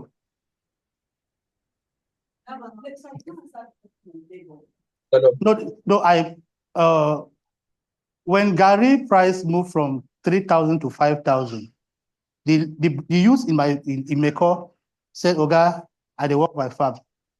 I know they work for another person. And I had to cross to Benin Republic to get labor. The workers in my farm today are from Benin Republic. And when the price of Gary started dropping, Oga, I work no day. I'll call them casual jobs. Yes, sir. Yes, sir. They are, and at the border axis, you don't know who is Nigerian and who is not, because you see, he speaks Yoruba perfectly. He speaks Eguns perfectly. He mixes to Eguns, they are Yorubas. Yes. They are available and they are cheaper because he lives in your farm. You feed him, you pay him. So the labor is available. Yes, please. So we have 2 questions. We have one question from online, Innocent Ohimo, and then we have the second question from Pastor. Okay. So, Mr. Innocent, you can take your question now. Okay, thank you very much, the organizers, and thank you very much, the speaker. And then it's a contribution I want to make. The contribution is this: I listened to the question about financing, and I want to suggest a model that I know has worked in some recent things that we've done. The model is this: we are all young persons. If you collectively come together and pool resources, you will be able to develop a workable model. However small it is a workable model. We call it proof of concept. When you are able to prove that this concept can work, then it's easier for you to approach funding institutions to get funds. But you can only do that when you are able to come together collectively to you pull funds together and you are able to make a sizable model of that agricultural concept to work. Then the second one is somebody who talked about how do we create the time. The timing, how do you create the time? So again, you still have to build a network of youths amongst yourselves. Like in SPE, we have a network that spreads across different states of the federation. How is that network built? There are youths in those different locations, and we find things of common interest. And then whenever we want to achieve a thing in a far location, we build we leverage on the strength of that network. For instance, I was outside the country and I needed things to be done in my father's burial.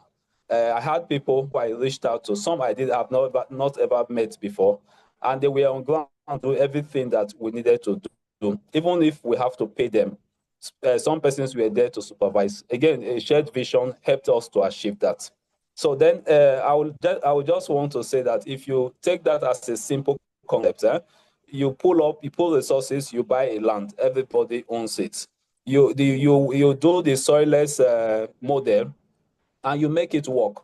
Somebody mentioned vegetable. It's a very simple, clear-cut strategy to the market.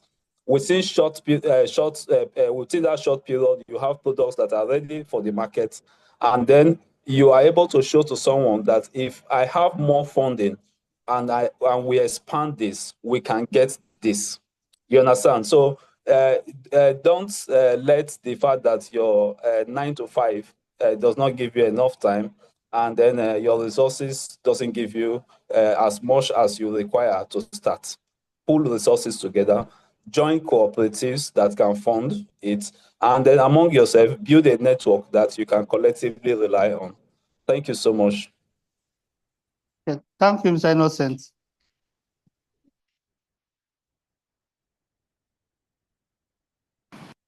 Brother Innocent, God bless you. Thank you for the comment. I'll talk to you afterwards.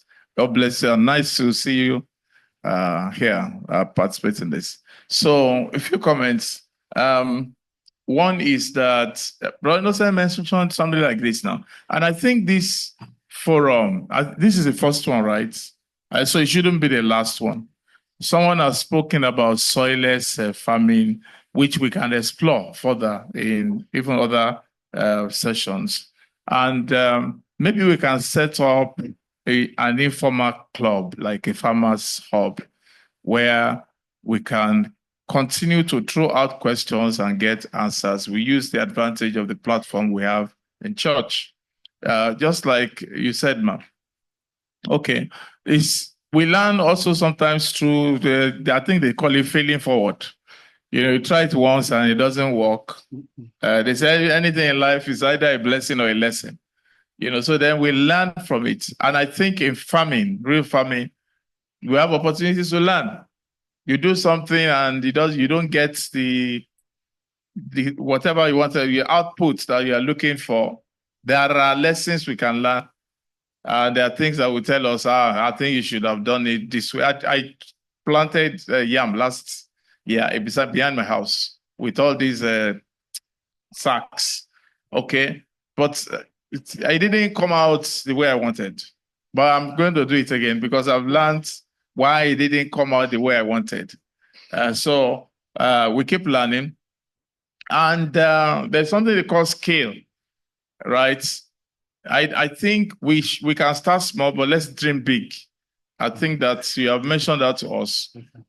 Always let's think of scaling, opportunities to scale up, because I'm not sure you heard what Deacon Akis was talking about cocoa. A lot of people are rushing into oil and gas. You possibly can make more money in cocoa beans because cocoa is the new gold.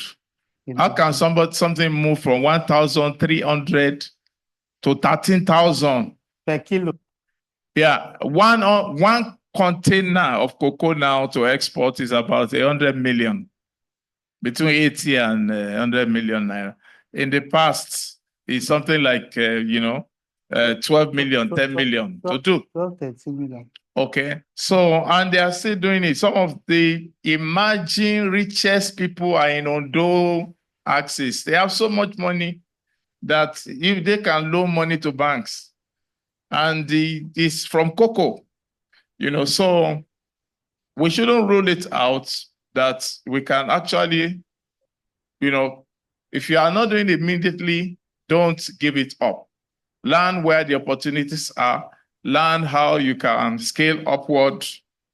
And if we don't have the resources we have had now that you can, learn for cocoa, you have to hone it, but we can actually pull resources. We're looking, that the GO has given us a challenge. All provinces must have farms and produce. Okay, and we have to show that we're doing it. It hasn't been easy for us because there are several factors. Where we're going to get the land. But I'm looking at inside this room now that we're already talking about it. And we don't have to reinvent anything. We can only just talk to the people that have already succeeded at it and say, can we get land beside you? And anytime you get labor, we also pay for the labor, So I wish that the province can plant cocoa because the outcome but don't lose out, don't miss the opportunity of scaling up. Don't say that, this one is too intensive, I can't get there. No, give yourself a gap. Let's say in 3 years, you're already, what are we talking about? Florida as a state produces 80% of the tangerine we eat of the world. You see tangerine like, 80% of global output of tangerine, flowers, mango, all kinds of things. We have a culture of waste in Nigeria. Our land is wasted. Our surrounding is wasted. Our compounds wasted. Even fruits that grow on their own, wasted, because we are so used to going 8 to 5. Yeah, but there's a lot of money around us that can be explored. So I wish that coming out of number one, let's not make it one off. Number two, where if possible, have a farmers club, like a platform, WhatsApp, where from time to time we can say, I have this problem, I have this. Does anybody have an answer? God bless you, sir.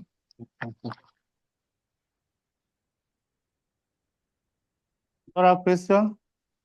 Thanks for all the comments, all the recommendations. Yeah, hello. Online person, okay? Yeah, hello, sir. This is Michael Ibiwe. And I would like to ask if for starters like us are trying to get farmland, what are the guidance to getting farmland, and what are the processes of where exactly can we look out for? I know there are some that works better on certain locations in Nigeria, but what are the guidance of getting land? And before you even start talking about the crops and all that, so we need that. And also, if we can know how to get crops, and after getting the farmland, how to go into getting crops, and those are the major questions I have. Question, getting land, especially in the Southwest now, is very tough. I met one of our deacons here in church, Deacon Adebotu, and I told him I wanted land in Ogun State some years back, 2018. and he made his findings.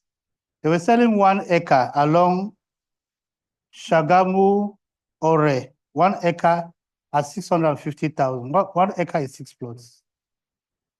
And I wanted like 40 acres. So where was I going to start? And I was going to have it. My wife looked for somebody to do dry cleaning for me. And when I dialed the person's number, I saw the name Christian Lan.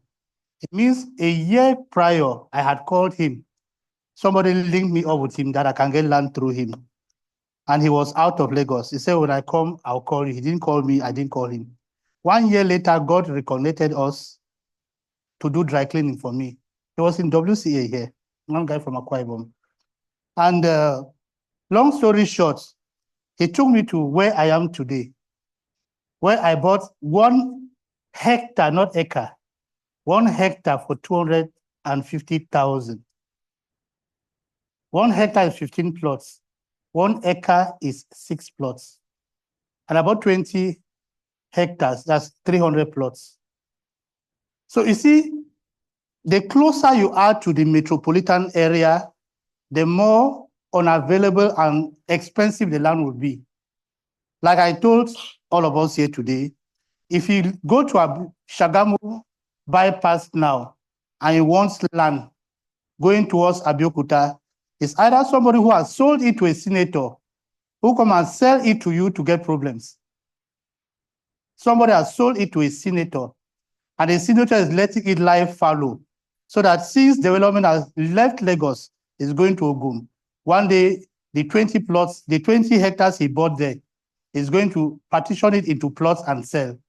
The next 20 years, he has the documents. So getting land closer to Lagos is a bit expensive and unavailable. They're going right into the hinterland of Ogun State. That's where we can have land now. Some people sell land 500,000 per hectare, which is 15 plots.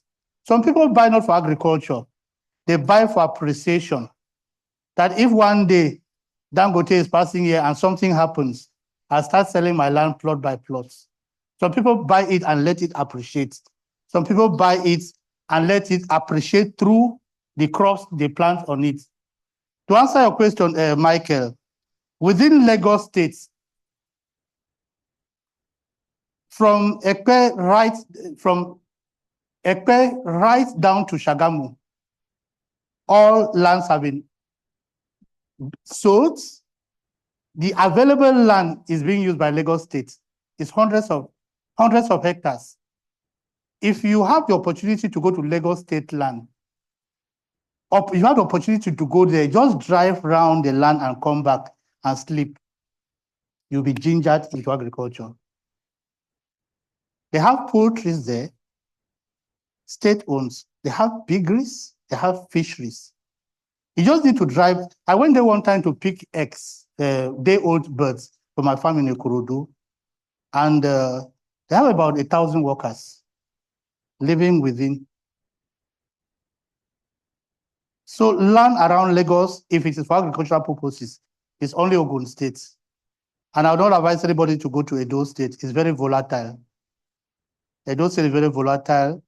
A father will sell the land today, the next day the son comes to claim it. Even if you have genuine papers. It will go spiritual. But in Ogun State, you can have your deed of conveyance signed by your lawyer and it is respected. The next thing is to take it to the surveys in Abeokuta to register it into the surveys map of Ogun State. Land is available in Ogun State for anybody who wants to say has interest to venture into it. Land is available. Okay. Okay. Where is this?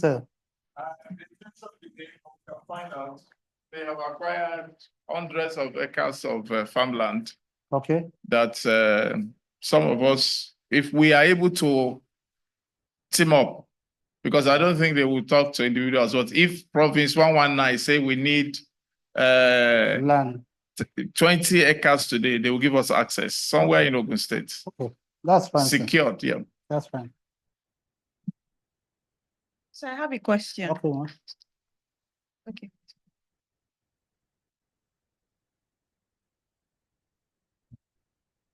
You were saying something about Edo State. So the organization where I work with, we have about 25,000 hectares in Edo State. And you were saying that if we have buying land in Edo State is volatile and it may not be respected if the father sells it and the child now comes over. So are you saying that they could also have these issues with organizations? With organizations, no. Individual, yes. Okay, thank you. Organizations have their lawyer. Okay. Individuals, not every individual will have a lawyer to back up. Okay, thank you. Yes, sir. Okay, thank you very much. So I've been listening to people ask questions, but nobody, unfortunately, has said something about the route to market. So I have a land now. I've planted, I've harvested. I'm faced with the challenge of getting so much quickly by, either because of the pressure of or the constraint of preservation, and if I don't take drastic action, they might begin to spoil or decay. How can I ensure that? How can I access the market, number one? And also, how can I ensure that I'm able to get competitive offers for my produce? Thank you. Okay, I think in module 3, we talked about part of the value chain. And prior to harvest, before you harvest and store, go in for the market. 2020, no, before COVID, 2019, I was so interested in yellow potatoes. They call it vitamin C potatoes. Not sweet potatoes. The one that comes out yellow. Orange potatoes. I got the stems from Oyo State. I planted about 3 hectares. Unfortunately, the harvest time coincided with I was in a board meeting in Egypt. They harvested and stored. By the time I came back to get the market, everything got bad. It was about 6 tons. And we assessed it to about 9 million. Weevils damaged everything. So that year of labor was gone. Don't venture into a plant, a crop, and even waste time up to harvest period without getting a reading market. Even if it entails stepping down the market and getting a customer base. If it is sold for 10,000, for instance, and you want to attract customers and sell for 9,500, that customer who is buying from you will have a margin of 500 to benefit from. And he will tell another customer, before that you build a customer base. You are fighting the competition in the market. Then gradually now, when you see they are selling 10,500 elsewhere, you step your own to 10,000. And gradually you're stepping it up. Don't ever get your produce out of the farm into a storage. Because inside that same storage, you have to fight rodents. If it is something that's perishable, you have to fight weevils. If it is something like maize, beans, you have to fight. So just make sure as you do the bagging, customers are ready to come and pick from your farm.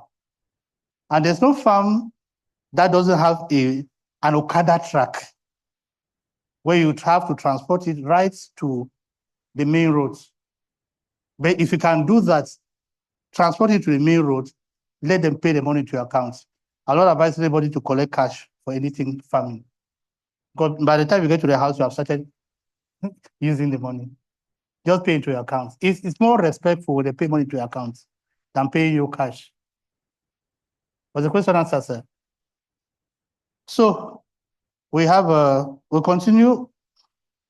Module 4. Agribusiness planning and management. We're going to be very brief. We'll use so much of our time in questions and answers, which is still good. So like we talk about business planning.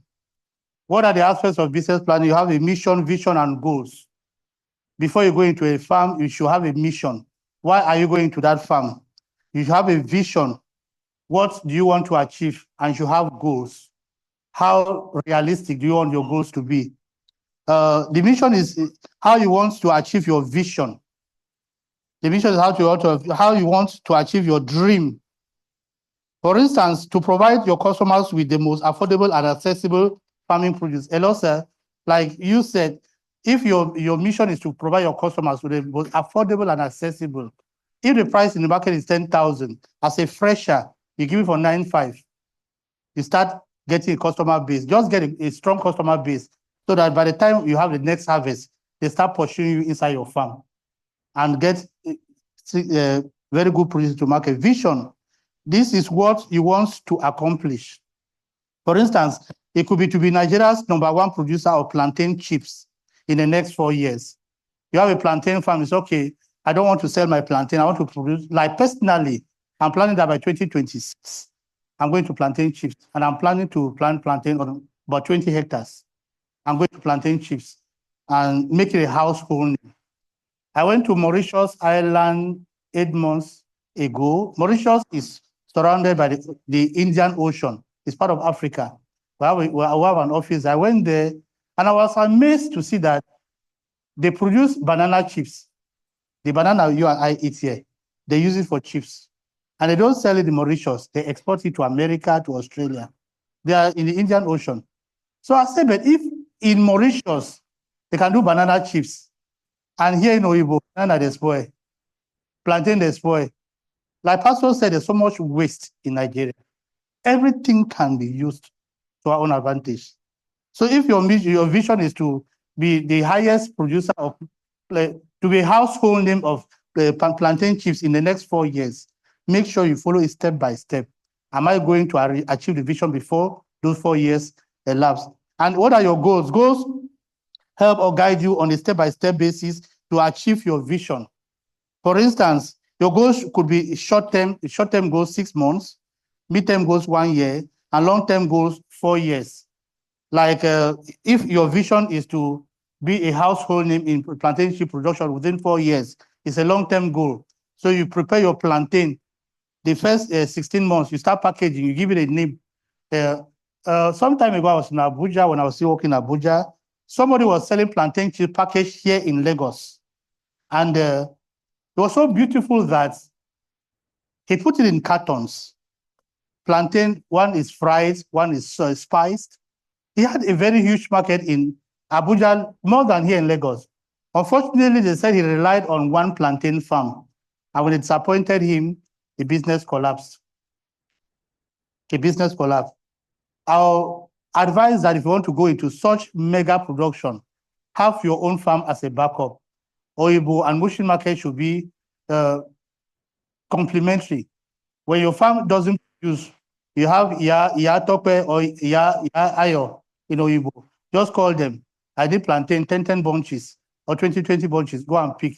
Anytime you go to your farm, you pick from your farm. I know your farm, you're paying yourself. If a bunch of plantain is 10,000, pay that money into your account, into the farm's accounts, because it is your money going to your accounts. So that any profit that comes from the sale of the plantain still belongs to you. Next slide, please. Market research analysis. Okay, we talked about it. What is it?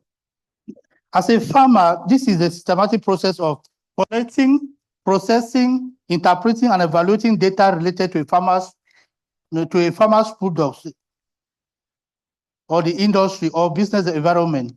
The primary purpose of this exercise is to gain insights into the various aspects of the market. You cannot just go blindly into a market, make research. If I bring this quantity, will I be able to sell? If I bring this quantity and I don't sell, what happens to the rest? Do I have preservation that will take it for another 2-3 months? And anything edible that you stock is lying fallow and waste. Make sure you push it into the market. If a packet was sold at 350, for instance, of plantain chips, and you notice that you still have cartons at home, auction it to leave so that the one from the farm, the new production will not come and meet it. Always empty your warehouse. Market research analysis aims to provide businesses with actionable information that can inform their decision-making processes and strategies. Now we come to financial planning. Financial planning. This has to do with budgeting and funding. Coming back to what you asked, I want us to go to Luke 18, 28 to 30. Luke 8, 26, 28 to 30. Look 14 rather. And what does it say? For which of you intending to build a tower seated not down first and counted the cost, whether he have sufficient to finish it? Lest happily after he had laid the foundation and is not able to finish it, all that behold it began to mock him. All that behold it began to mock him, saying, this man began to build and was not able to finish it. That shall not be our portion in Jesus' name. Sometimes you build a house, you start a house around a junction.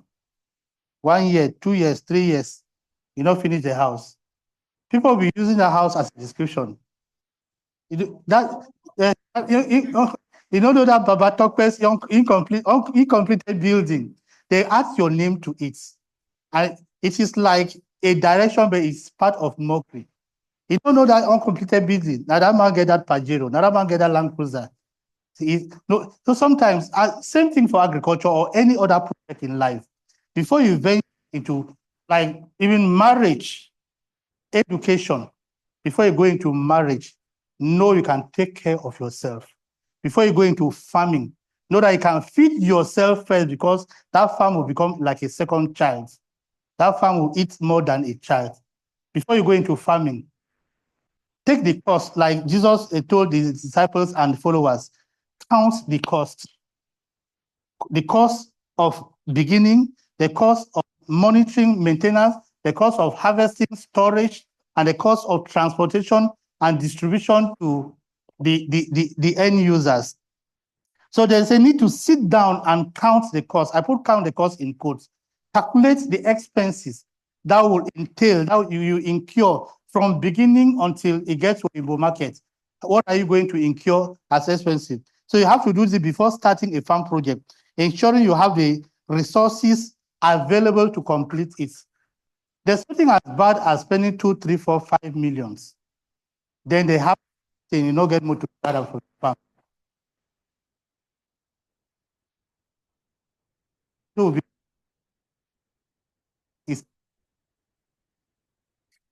when plantain starts from, and that is a work, because by the time they are transporting it into the car, those agberos are dropping it, they are pounding it. It gets to Igbo market, say, this one, even nobody go buy. The plantain that was supposed to sell for 12,000, so say, Oga will take 3,000. The money that you spend for transportation, you may not even be able to incur it. So you have to sit down and count the cost before starting any project. Next slide, please. So we'll go to funding, like you said. There are so many theoretical funding agencies in Nigeria. Theoretical in quotes. But practically, you need to get a godfather before, the godfather who holds your hand and takes you there. I don't believe in godfatherism. I started my farms, I do it solo. Because I don't want sometime one day for somebody to take the glory instead of God taking the glory. We have so many of them. Bank of Agriculture provides financial support and loans to agricultural enterprises, including smallholder farmers and businesses. Yes. But if you do all your documentation and you go to Bank of Agriculture, somebody will take the documents and put in a drawer. Say, call me next week. Oga never signed. Call me next month. Call me yesterday. Before you know, you get discouraged. But it depends on the connection, whoever connected you there. If they don't connect you to the right persons, the money is there for Nigerians. But some people want to call they wait for the unborn baby of their sister to come and use the money. The Lord help us in Jesus' name. State agricultural development programs. Lagos State, Daddy Haji Messi, who is an usher, he told me some years back that Lagos State give 1 million naira to everybody who is into agriculture. I had a poultry then. He has a picture. He collected 1 million. But when I collect, my mind told me, do you need the 1 million for anything? Lagos State gives out grants without taking it back. It's not a loan. But I didn't collect it. Till today, and I've never bothered to even think about it. So there are state development programs. Some states have such programs that offer grants, loans, and other forms of support to farmers and agricultural entrepreneurs. Central Bank of Nigeria, this is where the problem is. CBN, who do you see? They'll tell you, I have one who is going to meet his friend who's a senator, and before you know, the money is spent to go to Abuja up and down, or available for you to start something. Theoretically, that's why I said theoretically, they give grants. Bank of Industry, which is supposedly expected to empower farmers, they provide long-term financing for SMEs, small and medium-sized enterprises across multiple sectors, including manufacturing and agro processing, with affordable loans and flexible. So I made a friend who said he got from the Bank of Industry, but it took him about 3 years to be able to get it. The Nigerian Industrial Development Program, NIDB, yes, they too give out loans, but all of it needs connection. Next slide, please. Risk management. Before you go into a farm, think about the risk. How are you going to manage the risk? How are you going to do, what are you going to do about contingency? So to secure a farm against unforeseen and unfortunate events, we as farmers are expected to buy an insurance policy from an insurance company to guarantee against loss due to any of the perils. It could be death. The insurance company, where if you start a farm and you die, they compensate your family.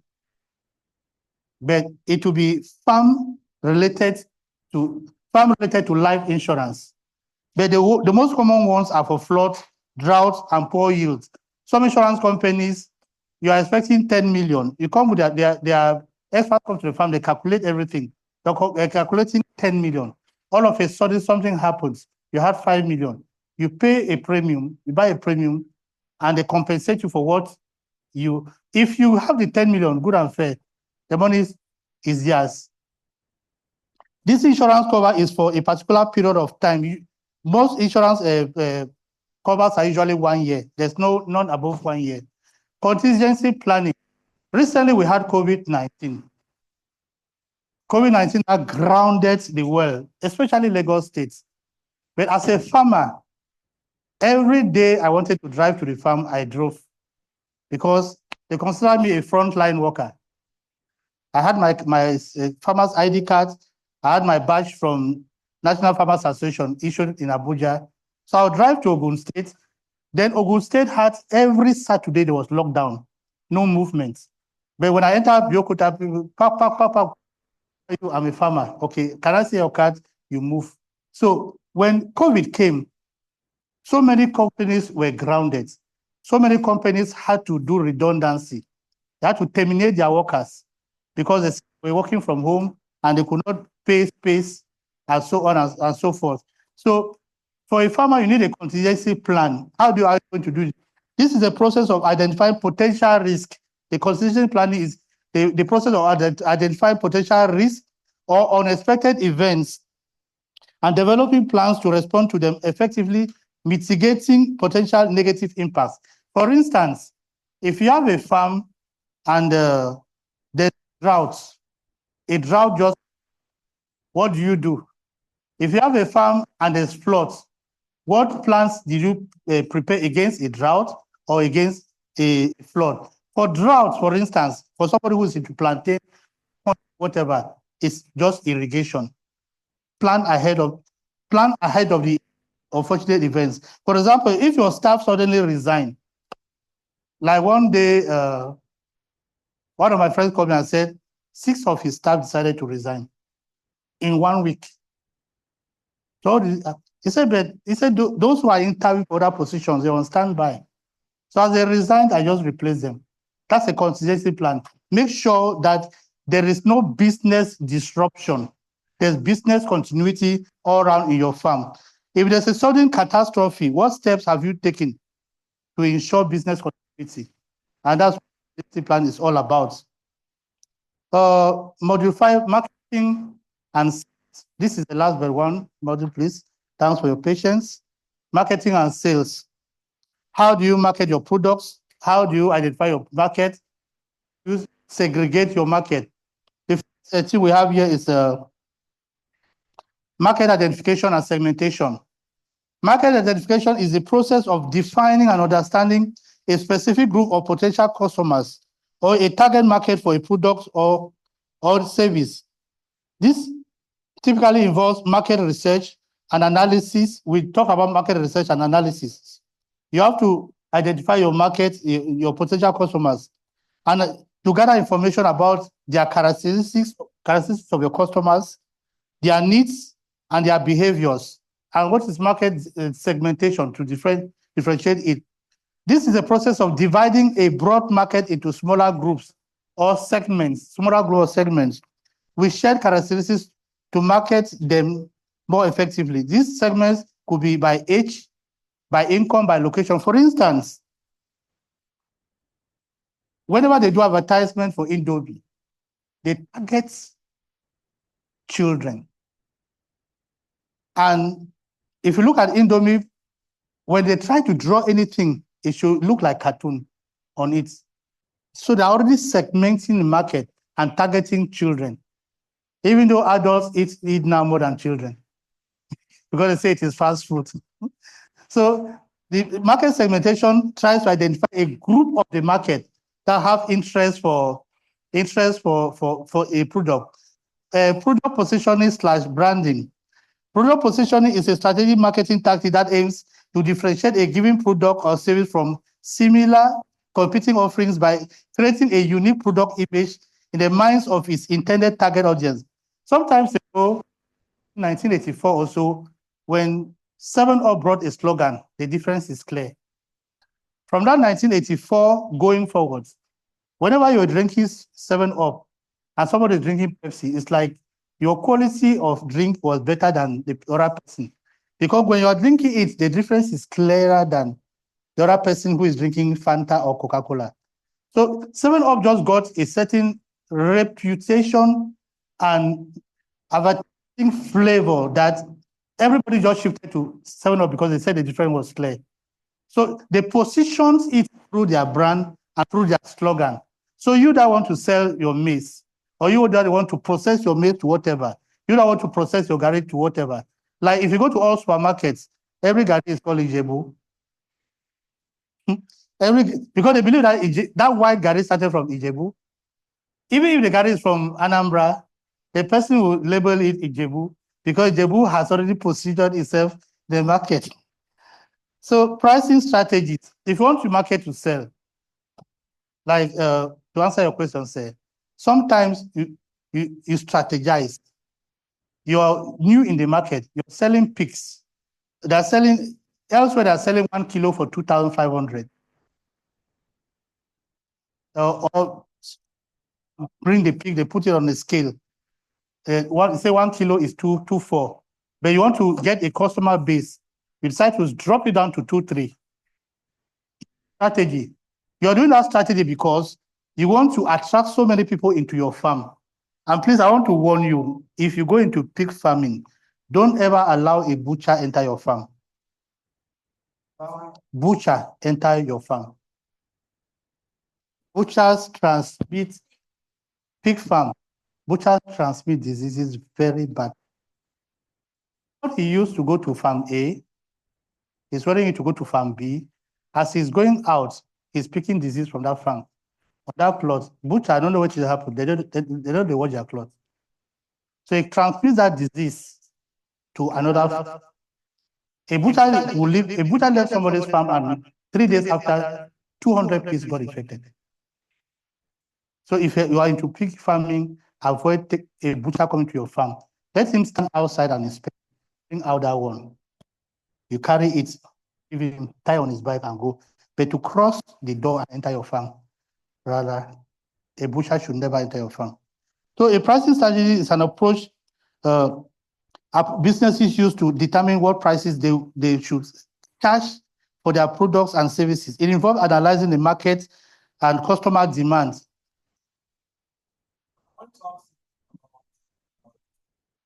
Yes, sir. So if you don't allow trying to do a farm, so what is alternative? Yes, a butcher is there to buy to go and retail. Don't let him enter the pen. He can see from outside and say, bring me that one. You carry it outside, negotiate the price with it inside. Don't bring it out and bring it. As he's taking it out, he's paying your money. But for him to use his uniform and enter inside your pig's pen, don't allow it. Because experience has shown nationwide that butchers they carry their clothes they wear. Either they don't wash it or they don't, whatever, from a farm to a farm. That's why sometimes some people, if you come to his farm, he'll give you his shoes. Shoes that have been besides disinfectants again before entering the farm. Because the farm you're coming from, you know what, pigs are very volatile, like poultry. They're very volatile. One pig can get infected, and when he sneezes, the whole farm catches infection. Is the question answered, Brother David?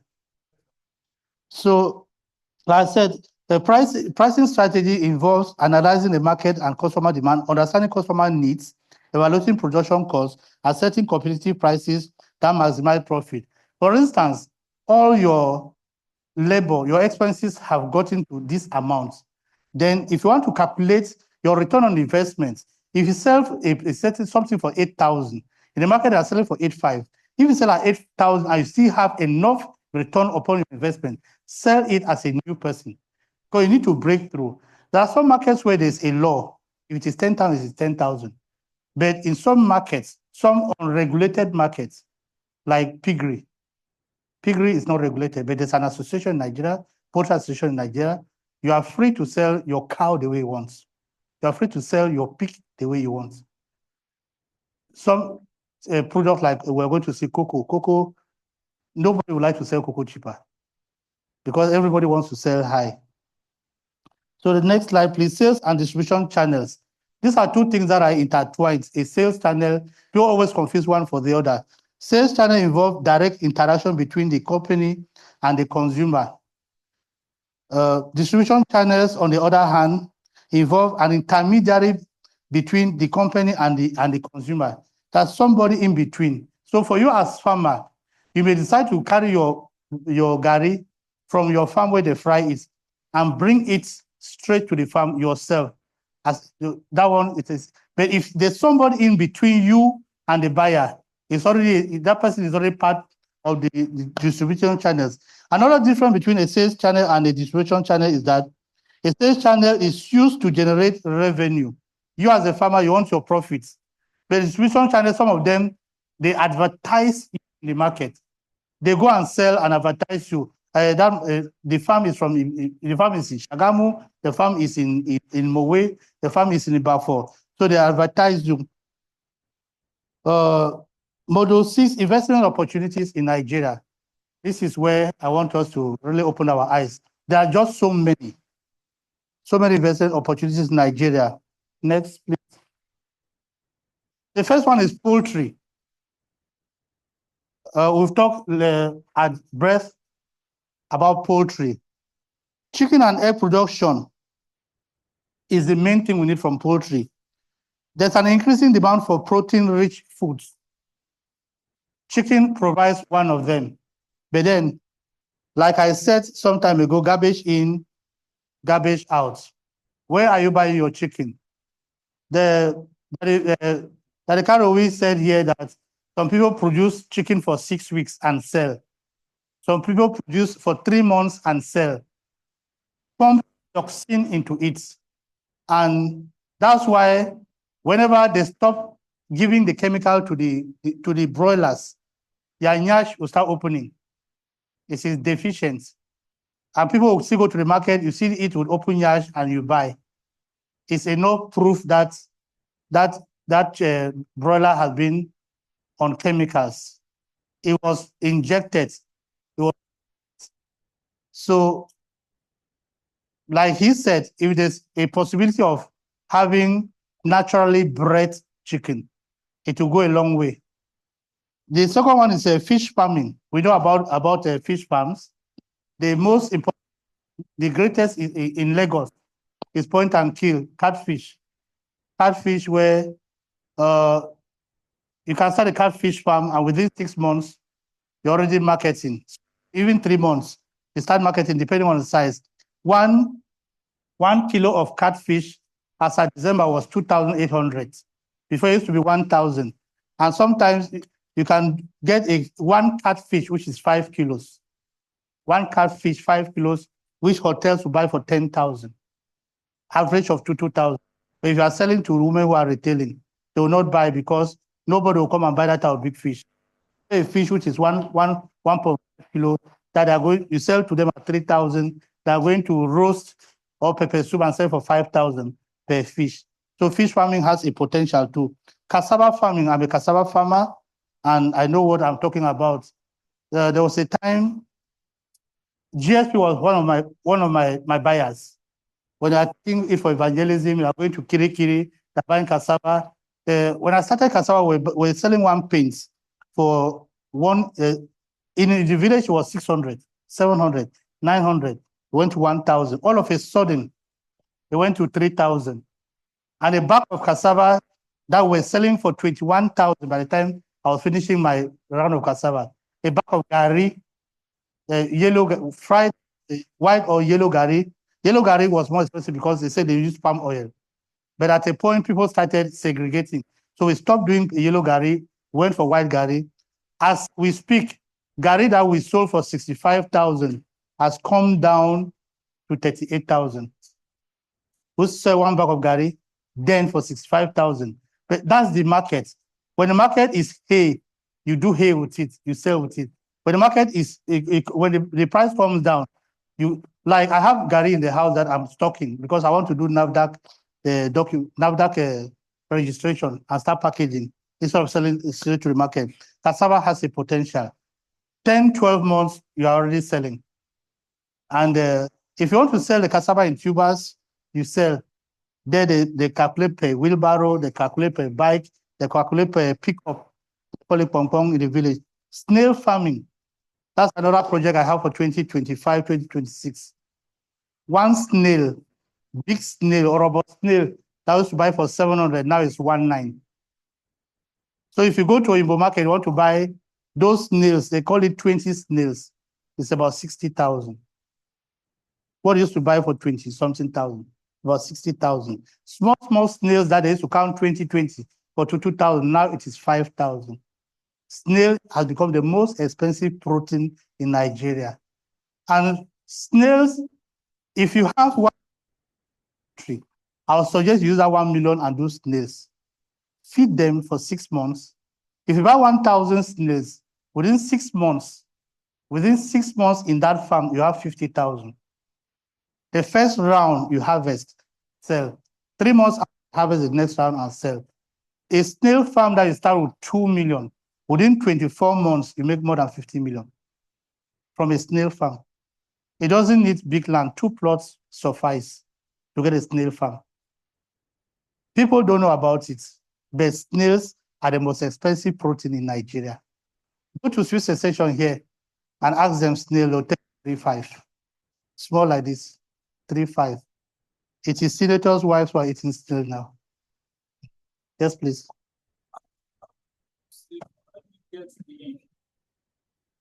I'm shy now.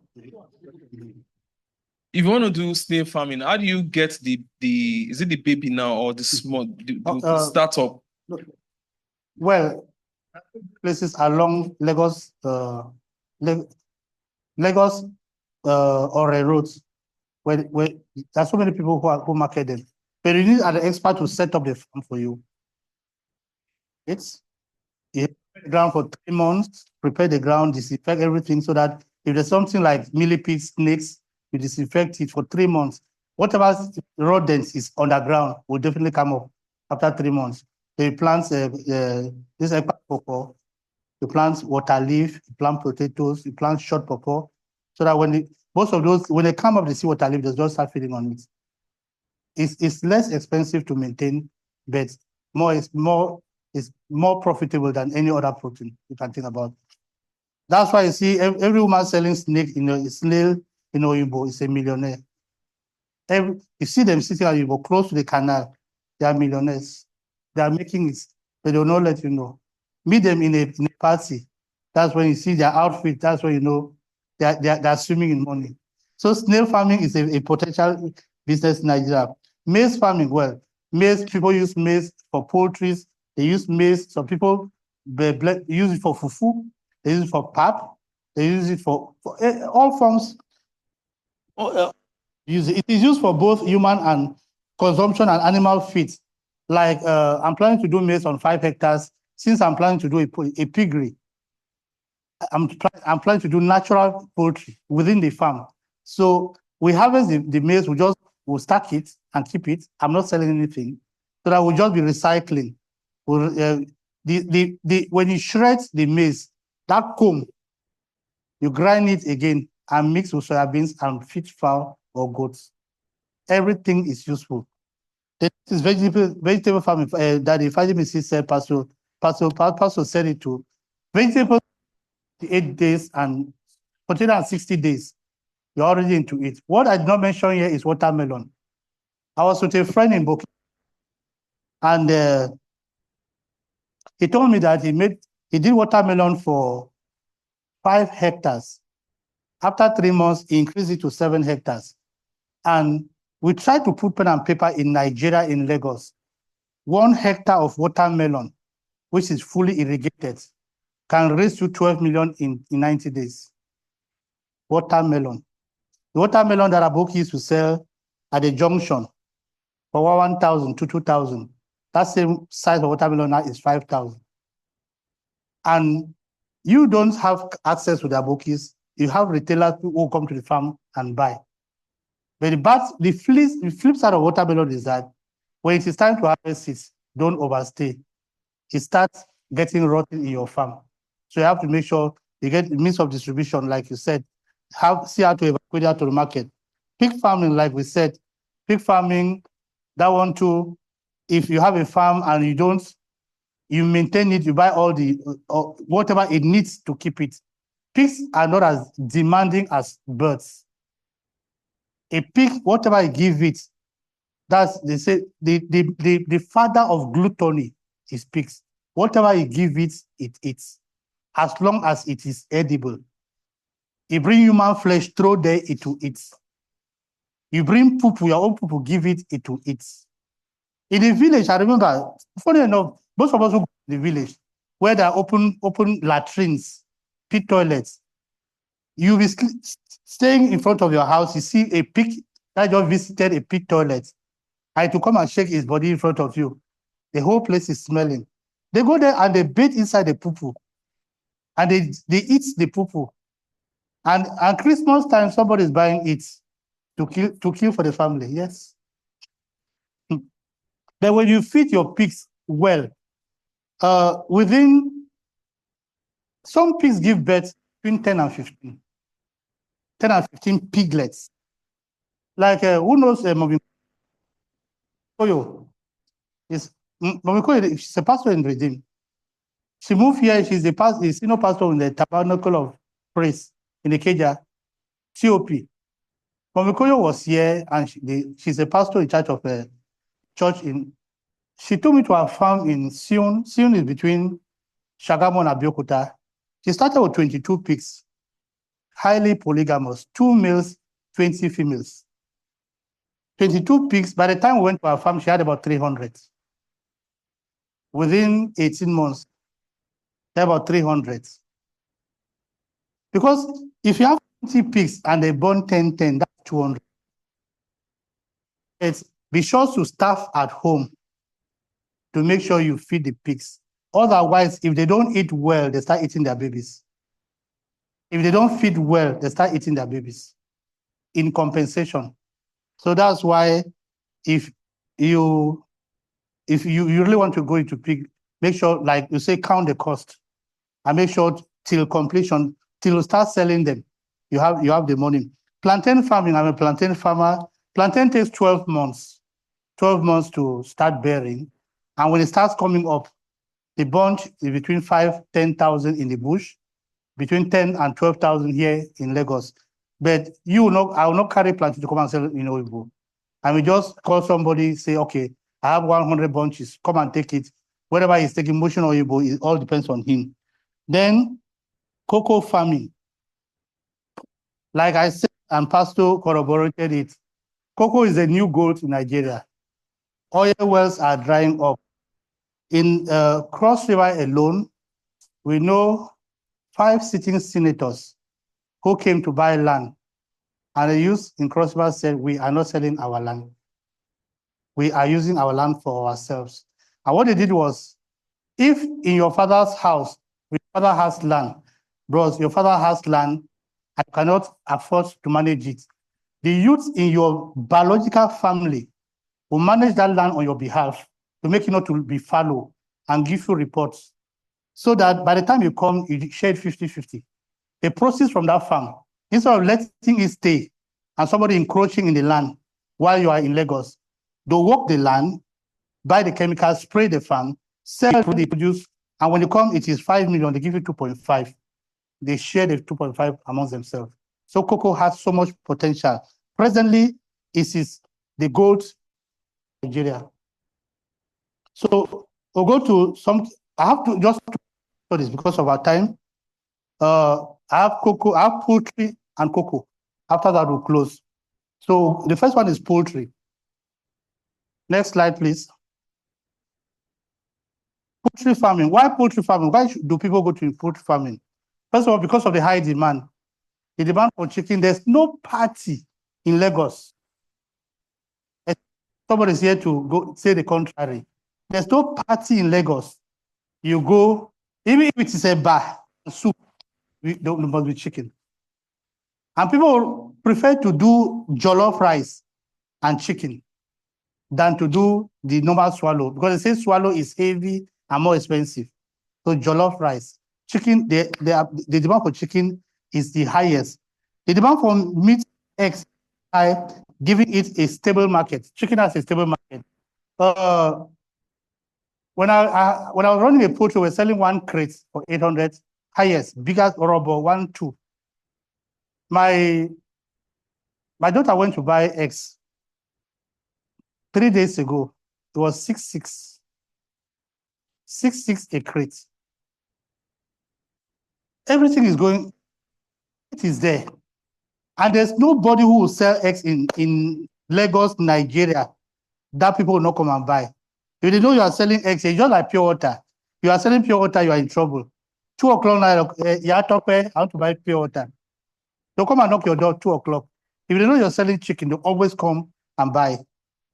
Why poultry? Because it's a lucrative business.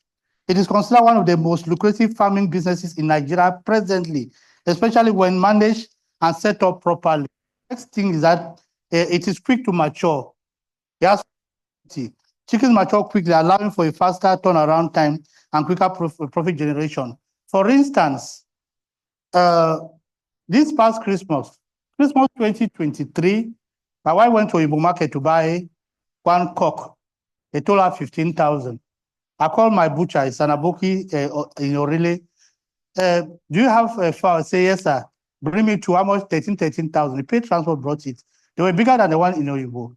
So, 2024, around June, my boy in Ikorodu called me, say, sir, what are we doing in this house? My former poultry, maybe we'll buy birds so that you don't need to buy chicken for December.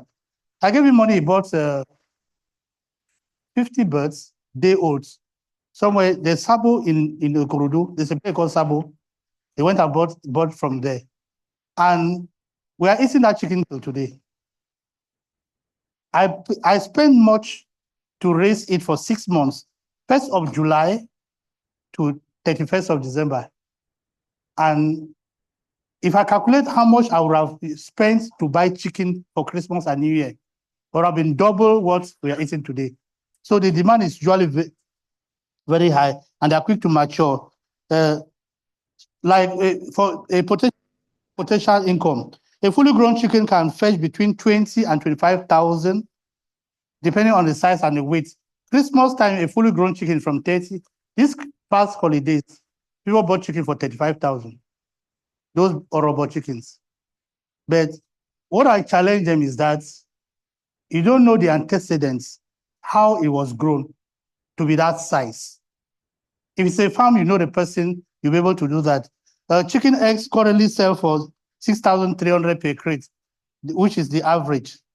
And what are the opportunities? Poultry farming presents a great opportunity for entrepreneurs like you. They suggested that you guys can, you know yourself already as a family in GSP.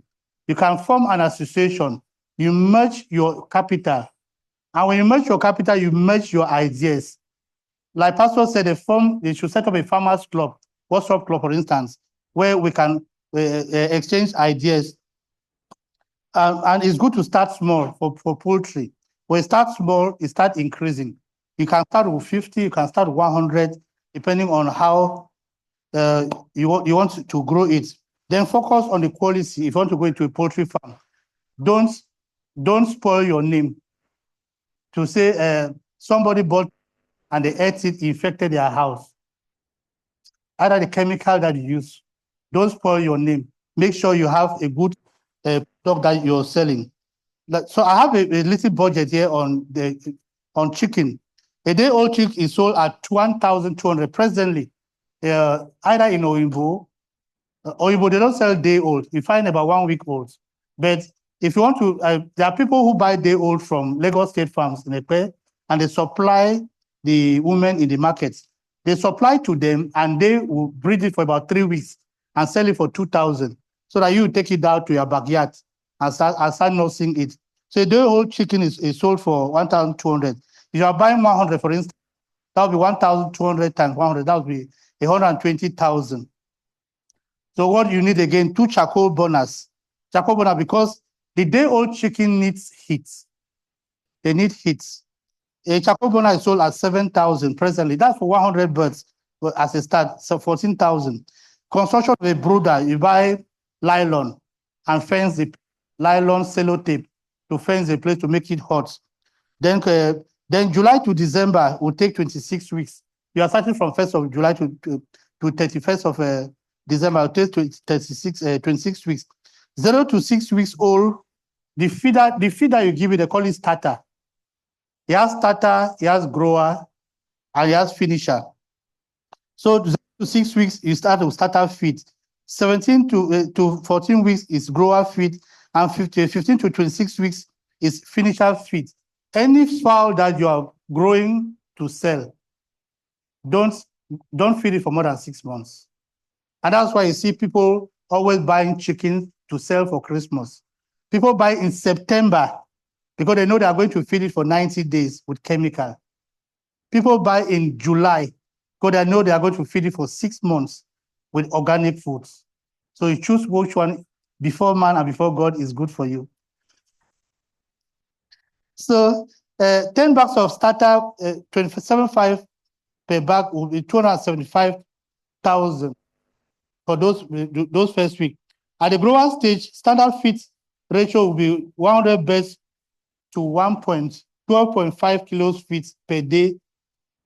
12.5 for 100 birds, they'll eat 12.5 kilos every day. Then from the 7th to 14th week, it's about 56 days. 0.5 kilos times 56, which is 28 bags. And these 28 bags, 7,000. So 750 to 26 weeks.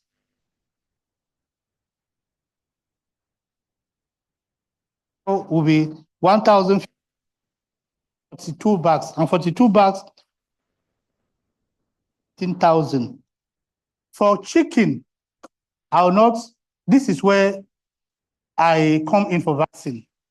As long as they are birds, you can't do chicken for 6 months, 3 months without vaccine, because just the dust that penetrates into the pen will infect them. Just ordinary dust.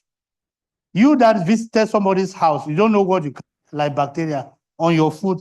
Maybe you trampled on cow dung and you entered that pig, the poultry with it. They need to be vaccinated.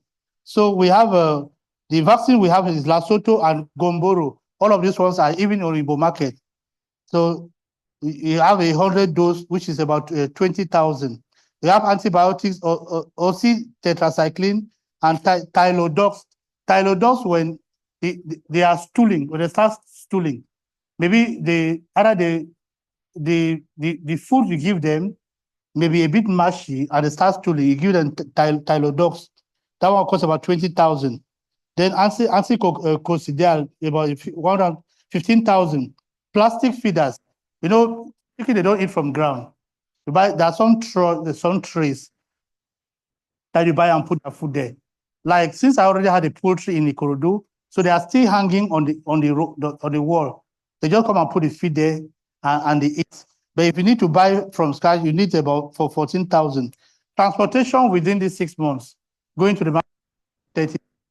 So the total here will be 2,383,000 for 6 months, 100 birds. So if you are selling your birds at that peak period, everybody knows that you are doing breeding organically. People will drive to your poultry to buy your birds, even if it's 40,000, because they know the contents of the feed that you give them. They will run away from people who are selling for 35,000 and they are very big, and they gave them dioxin, for instance. So that's the advantage of it. Then the next thing, our goal, cocoa.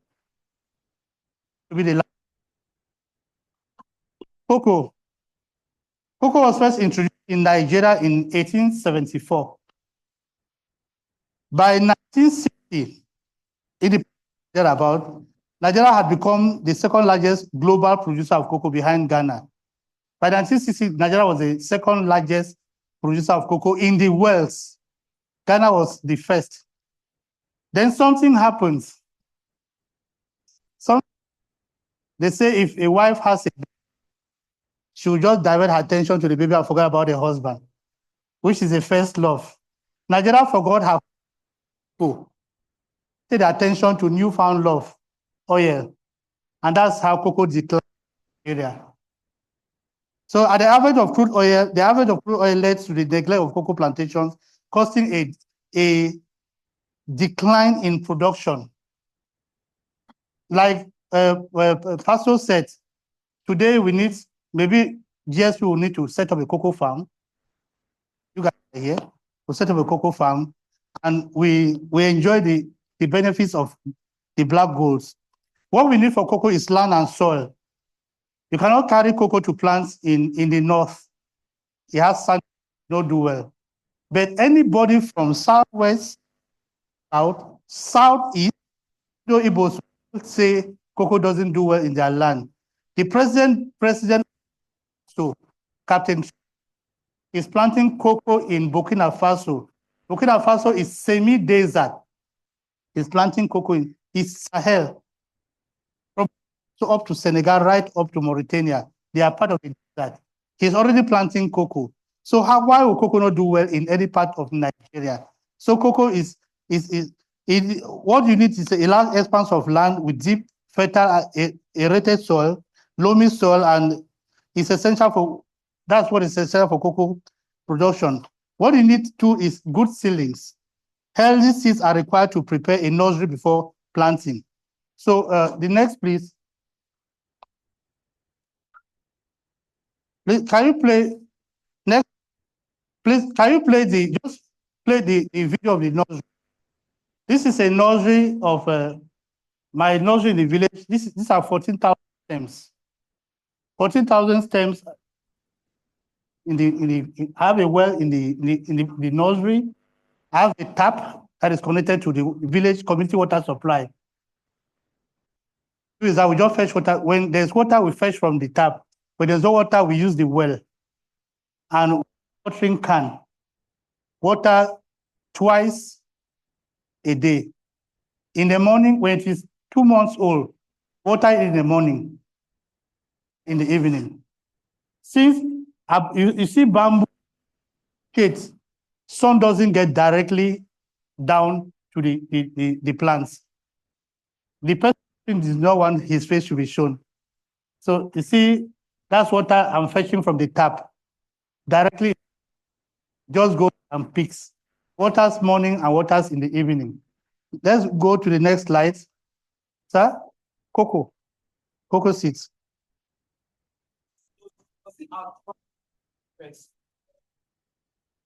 Animals. It is at the growing stage. When the cocoa seed gives a shoot, lizards come to eat it. The shoot is sugary. If what we do is when you plant it at the seed stage, we spray chemical around to scare lizards and ants. Immediately it shoots and have 1 or 2 leaves. We spray another chemical that lizards will not even come around for the next 1 month. By the time lizards come, it has about 3-4 leaves. And when it has about 7 leaves, it's usually around June, July, it's ready for planting. Next. Okay, financial application. So financial application for cocoa, for instance.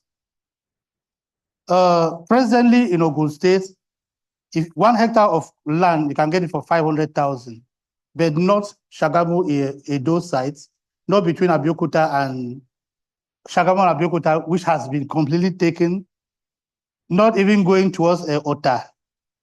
All of that side has been taken by Obasanjo and the friends. So if you need land that you can do for cocoa now, it's either you go to Osun State, which is far, or you go into the hinterland of Ogun State, where you can get land. You can get a piece of 1 hectare, which is 15 plots, for 500,000. And preparation of the land, one hectare of land is 100,000. Then procurement of seedlings. If you get one stem, if you don't have a nursery, by the time you're buying 1 poly bag of cocoa, you know poly bags where they nurse them, small bags, slightly bigger than pure water container. You nurse cocoa stems inside. Then it used to be 100, but when cocoa price went up, now it's 500. So this 100 here, it doesn't hold water. Planting or other expenses, 20,000 to pay labor to plant for 1 hectare. And 1 hectare takes about 1,200 stems. Either 3 meter or 4 meter spacing. But it's advisable to plant 3 meter spacing because when the cocoa comes of age, next slide, please. When the cocoa comes of age, it forms a certain canopy. If you plant 3 slides, it forms a canopy. And when it forms a canopy, sun doesn't come directly on the ground. So you clear once a year. And after some time, when the canopy overlaps, automatically, you don't even need to clear your farm again. Because you can stand down and see somebody across, right down the sabo, because there's no grass any longer. So next slide, please. So the conclusion. Investing in cocoa plantation in Nigeria offers significant potential for high returns and long-term financial security. The cocoa that my father planted in 1957, I'm harvesting it today. Yes. We'll see some of the trees. And what is the secret? If you notice that the main trunk is no longer producing well, there's one little baby that shoots by the corner. You nurse it for 2 years and cut off the mother. This other baby takes for another 30 years. So cocoa that was planted in 1957, I'm still harvesting it today. So cocoa presents an opportunity for diversifying income resources, boosting foreign exchange earnings, and contributing to job creation and economic development in Nigeria. Next slide, please.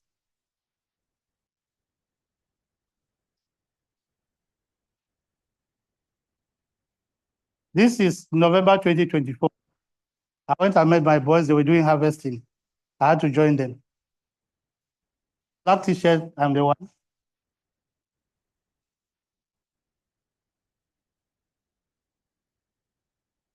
Volume.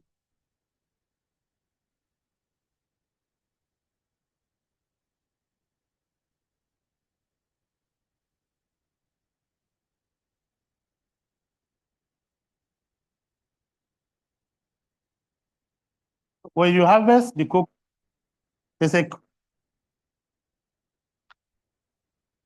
inch pack. Because when the cocoa, the water from the cocoa, it damages the soil. So what we do is that as it damages the soil, it fertilizes it after 1 year. What we do is that anywhere we consider pack this year, the next year we'll plant plantain there and change to another place. So after this, the next video, please. Next video. So this is a pack. After harvesting, we pack it into heaps. Then the day we are break, call women and children, they come and break. You find bike riders who are ready to transport to the village. Next slide. Okay, here is a video. I joined them to do the, and in the farm we have such packs. We have 5 of these in the farm.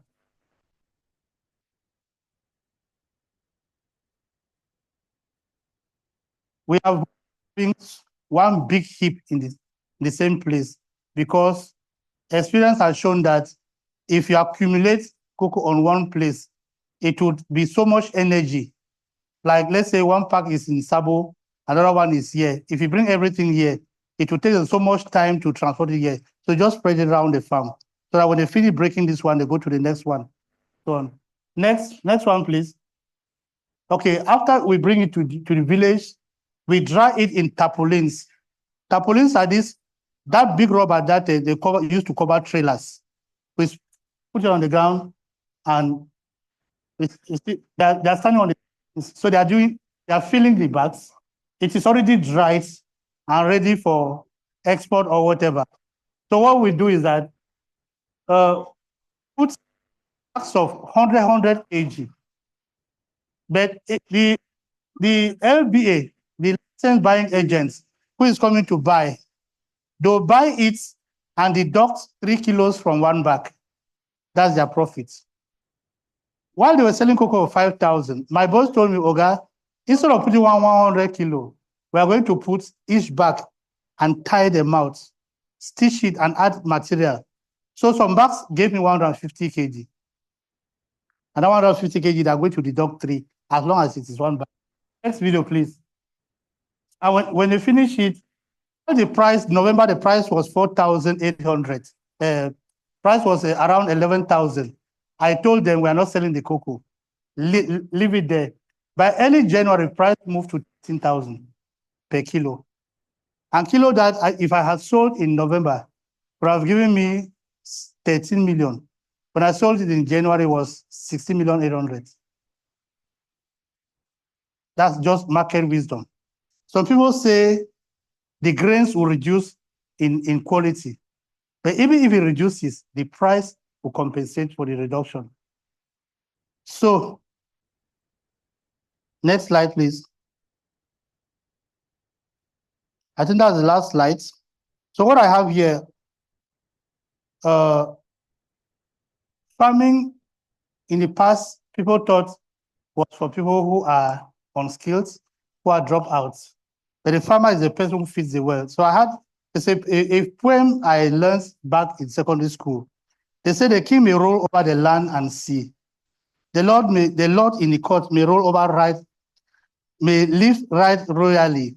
The soldier ride in pomp and pride. The sailor roam over ocean wide.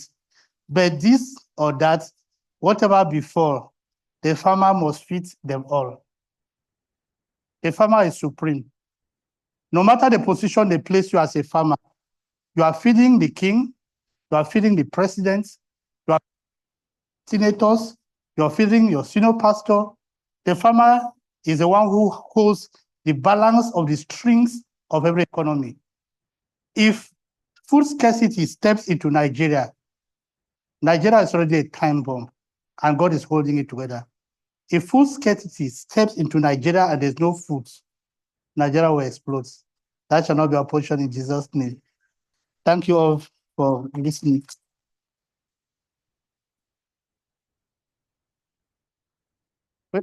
Any questions? Let's start from behind, please. Good afternoon, sir. Good afternoon, sir. Thank you for this wonderful, business opportunity that you've been sharing with us. So I want to ask a question in regards to the cocoa. Like as you finish drying it and bagging it, do you need chemical to store it? And if you are to store it, how long can it stay without being destroyed by As any? long as it is dried, you take a penknife, break one seed. If you eat it, it's I mean, raw. eating the nut. Yes, it's cocoa seeds. Okay. If you eat it and it tastes as dry as fried groundnuts, it can stay in the bag for 6 months. For 6 months. Nothing happens to it, no chemical. Or can it stay up? Can it stay more than that? It can stay more than up to 1 year. Okay, then. But the weight will reduce. Okay. Sure. The weight, because it is really dried. Some people dry for 3-4 days. I dry for 1 week. So that means the longer it stays, you'll probably be losing weight on it. Well, people who sold theirs in November, and I told them I'm selling in January, they were afraid that the price would drop by January. Okay. I don't rely on cocoa, I rely on my salary. I kept mine. By the time I was selling, they were scratching their heads. It can stay for 1 year. Who knows whether, now it has gone down to 11,600. Who knows whether by next year, June 2020, by next year, December, it will go to 15,000. Okay, then I have another question. What kind of species do we need to that does well around this our environment? The best species you can get it from Ibadan. Ibadan, yes. Okay. You go to Ibadan, there are so many places. There's a Cocoa Institute of Nigeria in Ibadan. You can, but the bad use is that if you go there, they'll tell you don't have. Senators have made phone calls and reserved everything. And sorry, I've been following up. I kind of reserved questions for this time.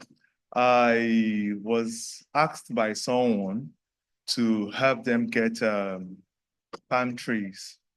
Okay. Palm trees. Seedlings. Yes, seedlings, yes. So I've searched around and I couldn't, lay my hands on the useful information. So when I came across this the flyer, so I decided to come, probably throw it out as a question if I'll get a lead way to. There's an institute in Ogun State, in Edo State, okay, in charge of palm oil production. Okay. They all have seeds. And if you go on Google, or you go on Telegram, you go on, maybe I'll share the contact with you. There's one man ambassador. He's not an ambassador professionally, but he's a brand ambassador. He set up a WhatsApp, a Telegram group that has about 1,000 followers. I didn't. It's in Abiyokuta. He added, somebody gave my number, he added me. There you find online whatever you need to buy, coconut, dwarf coconuts, cocoa stems, but I would rather nurse my cocoa than to buy from anybody. All right. Like plantain, I'll nurse my plantain than to buy from anybody. Okay. All right. Thank you very much, sir. Welcome.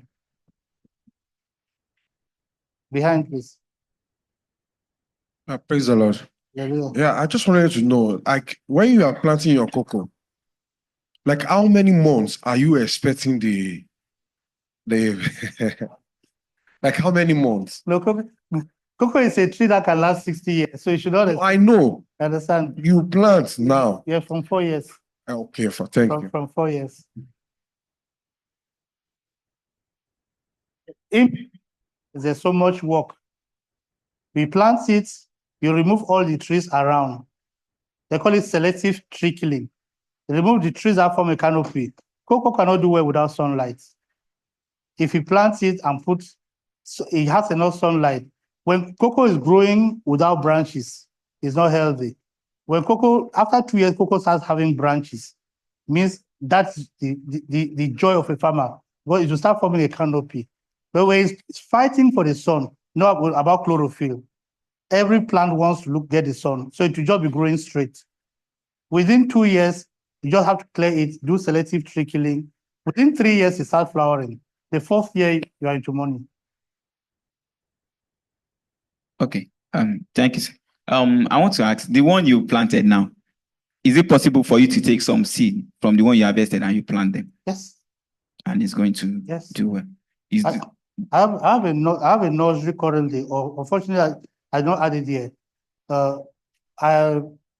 My boy has nursed about 8,000. I'm using it to replace in previous farms. Even though I'm 40 hectares of virgin forest, cocoa. My target is that for retirement, then we have about 60. Let me start by saying thank you very much, sir, and thank you to GSP Tech Hub for doing this. The value here is immense. I pay for a lot of seminars, so I know what we've done here today. I wanted to ask, the case studies you give for poultry and cocoa, very insightful. One of the major reasons why I came here today, I intend to go back home, navigate the family politics and whatnot, and try and get going, because my grandfather actually had cocoa plantation already that was. So it's not like we're starting anew. I know we put up some of the farms for rent because we couldn't just abandon them.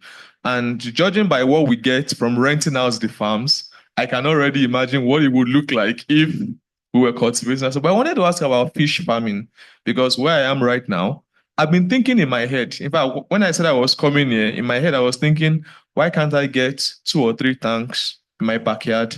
I have consistent water supply, buy fingerlings, learn 1 or 2 things, get resources, and start fish farming, even if it's just enough fish for me to harvest the first round and send to my parents and in-laws and let them know whatnot. So I wanted to ask, are there resources we can get for fish farming?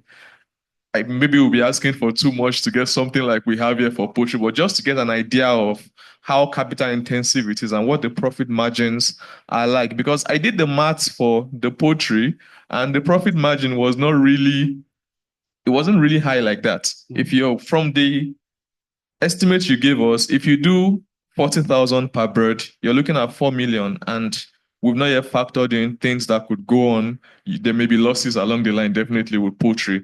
So I wanted to ask, what's the profit margin like with something like fishery? Because you already said it's very high with snail farming, but I'm not really, right now, I'm not looking at snail because of space and whatnot. What I have in my head right now, almost worked out in my head, is fishery. So I wanted to ask, what does that look like? Okay, your answer part of the question is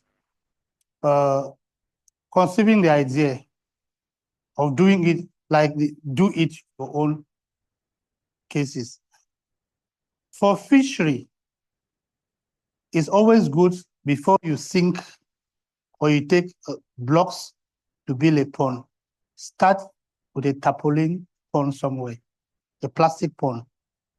Some plastic ponds can take 300, 500, 1,000, depending on the size. I met somebody who has a plastic ponds about 10 in the size of this room. I had 20,000 birds. He didn't pay anybody to build anything. But people like to business the figures. When I made my findings, I noticed that within 6 months, he was making about 9 million of profit.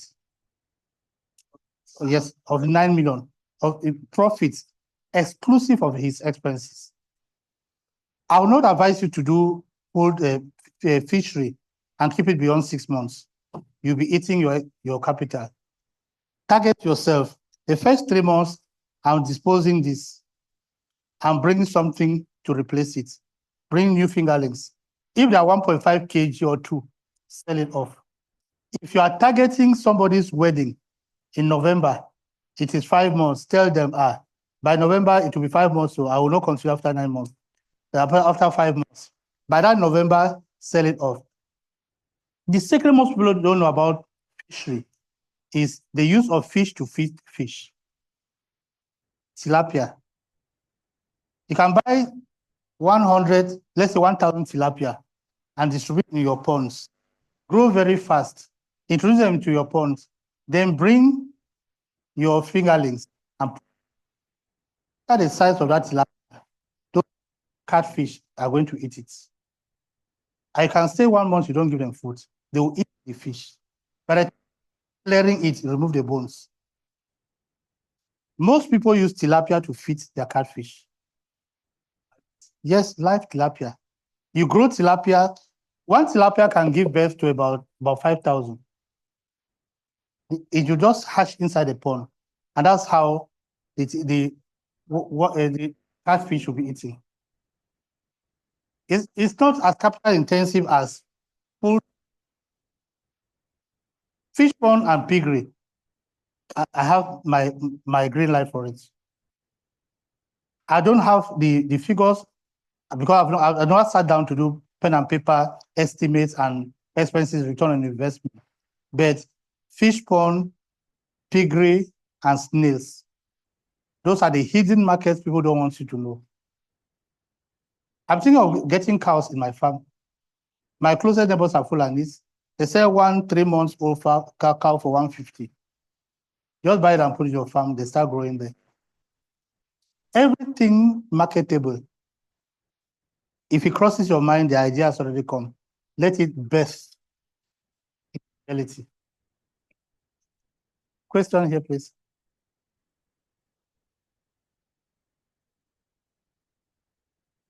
Hallelujah. So this is my question. Okay.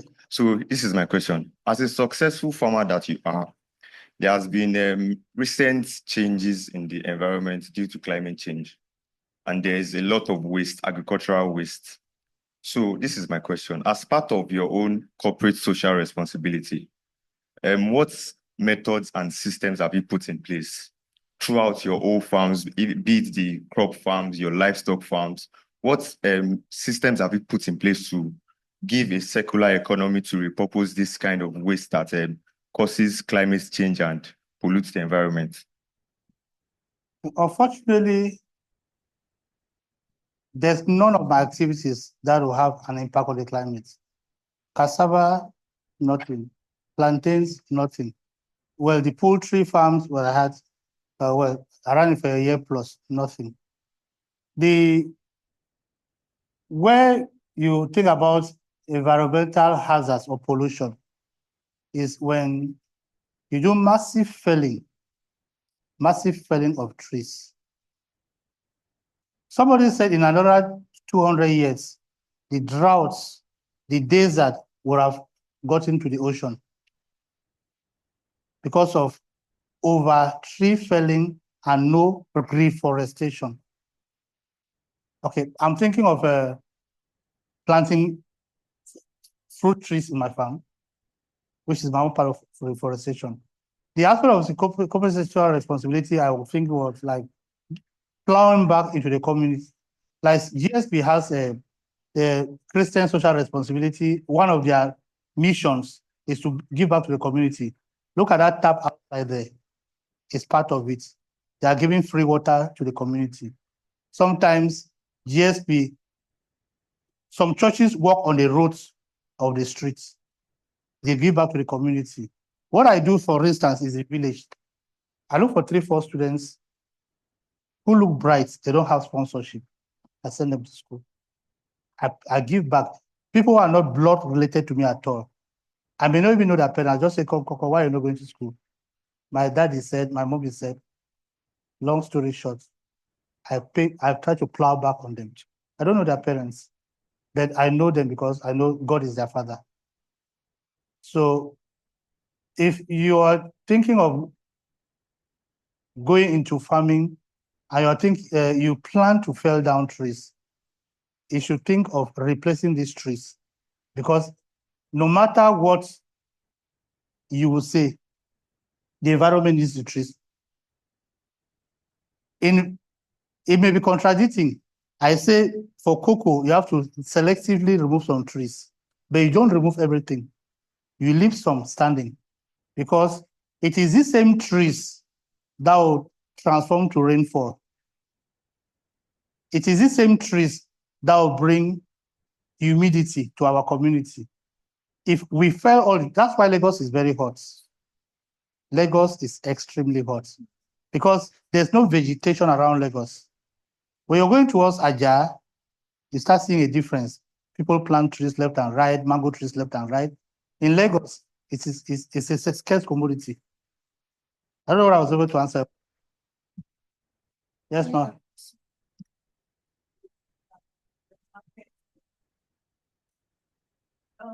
I'm thinking of if we can do a little bit of value addition. So eventually we can look at the international markets. Maybe this should be included in subsequent training, because somebody said, a professional in the food industry said that, say, if you are a farmer and you are not adding value to your products, that to your farm produce, that you are shortchanging yourself, that the profit margin is very, very low if you are not adding value. But if you have add a little bit of value addition to your produce, you will see that the profit margin will be very, and of course, instead of dealing with this market, because of my experience with supply and all those things, like, okay, the market, no market today, the market is not ready. So if you add value addition to it, and then you can look at international market. So that training should be included so that it can be awesome. Then we can have options to get our president. Okay, I get the point, ma. Some time ago I said the Gary I produced, at a point I will not even sell to any woman again. After I would have done my NAFDAC registration. When you do NAFDAC registration, the first off-takers are supermarkets, the supply to supermarkets. But we get 4 markets within the globe. One market in South Africa, one market in Dubai, one market in the UK, one in Canada, one in the US. You are good to go. And you can't do it without NAFDAC, because if it's going through the ship, NAFDAC number must be there. If it's going by cargo in the airport, NAFDAC number must be there. But if you are sending food, I send food to my children in Canada. I send food to them. That one is for consumption, not for sale. So it's a very good point. It's something we should explore. Yes, please. Somebody said that if we are coming together like this, I think NAFDAC has some a fast track for startups. You are not expected to pay that big money and go through all those things. Like, if we can come together, I know there are some, do you understand, some bottlenecks, but at least coming together, at least just for us to have a soft landing, so we should not limit ourselves to just take it to the market, all those. Pastor Sam, it's good you are here. He's the one to NAFDAC. Okay. Be it corporate or individual, NAFDAC and NAFDAC. You understand? They will turn you like this. They will turn you until when they notice that you're getting discouraged, they'll call you back. And when you're coming, they pamper you and still bring the amount. There's a pastor here was registering his product. After he had done all the paperwork, they asked him for 800,000. He said, me go give bribe. 2 years after, he went and gave the money for his product to be able to float into the. There's no need starting products you want to sell and it doesn't have NAFDAC number. You are selling under the table. And supermarket will not take it because it is not NAFDAC approved. Individual or corporate, NAFDAC, when they see your pocket, they see your face, they'll know how much to charge. It's not official at all. But when you break through and you know how to come with a different product, I have 3 products I want to do NAFDAC approval. And my target is not even to sell in Nigeria. If I succeed in them, I flow them abroad. So if we come, if it is the GSP association, some lawyers in GSP who know now women they're doing documents, they can just call Abuja straight without going through Lagos. If we have, like Pastor said, we should form a group where even he has authority to start this product as a church, and we'll take it from there. Okay. Thank you so much, sir. Any other question? Okay, we have one online question. Okay. Hello, sir. Is your son again? Michael. Okay. I have this question of you spoke about having people working for you on the farm. There was a risk. You are still around. You are still somehow you are more in Nigeria. For people that are abroad that want to start, what was the risk of having a farm and not being available, or having people work on the farm? What are the risks to put in place? And secondly, I have a group of friends that will surely be talking about coming together to get properties, and what are the risks to check? even though you are coming together with people. And I know we have wonderful family in GSP. We can always rely on our family in GSP. But what we are working with people that are not within our GSP family, and you are coming up with a proposal of teaming together to put funds together for what are the things to check and to avoid. Thank you, sir. The first question, a matter of trust. But trust has limits. I was working in Libya 2005, 2006, and I entrusted my cousin with my farm to manage. But these 2 years, I floated a nursery of about 20,000 stems. One of my cousins just told me, do you know Abraham is taking that cocoa and planting in his farm? For 2 years, he was taking from my nursery and planting in his farm. I forgave him and moved forward. Today, he has one of the biggest farms. It's between him and God. Just between him and God. My manager in my farm in Imeko, in Ogun State, he came, he studied agriculture in Funab. I took him, I was paying him, housing him. It's a bike he uses.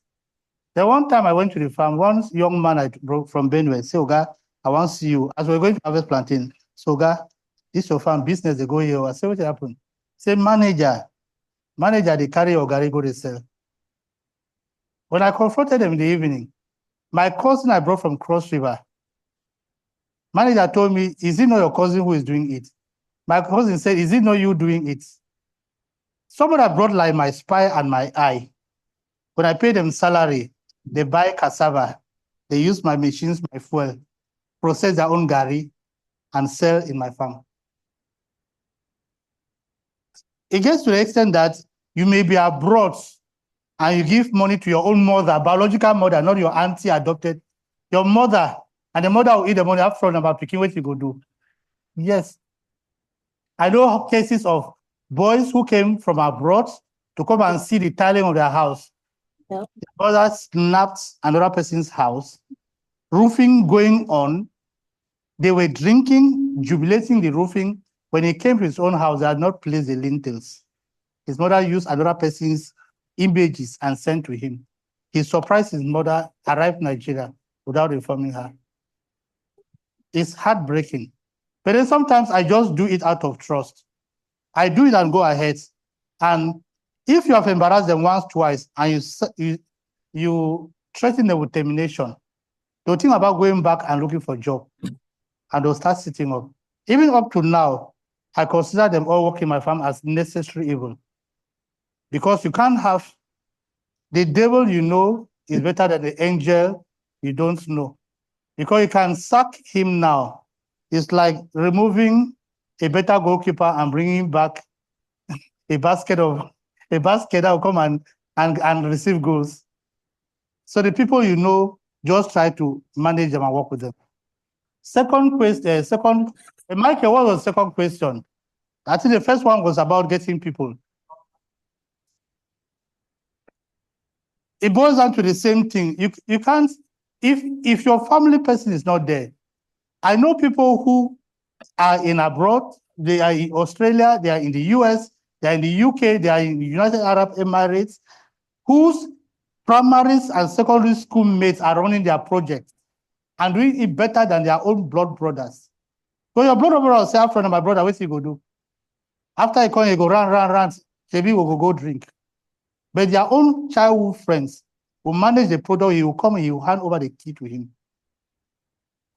Friends, like in church, are more trustworthy than your biological family. Because if he does something, if he's in church wholeheartedly, he knows that it is through God I knew you. I can trust, you can trust him. Because you ask, hey, bros, why now? How will God feel? His conscience will prick him.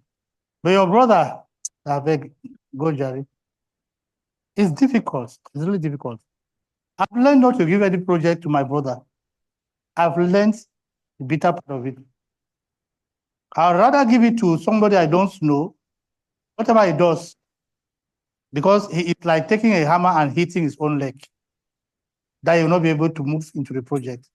But if you give somebody and does it wholeheartedly, There are people who do it benevolently. They don't want anything. You give them. There's a young man managing my farm. It's a cousin, another cousin in the family.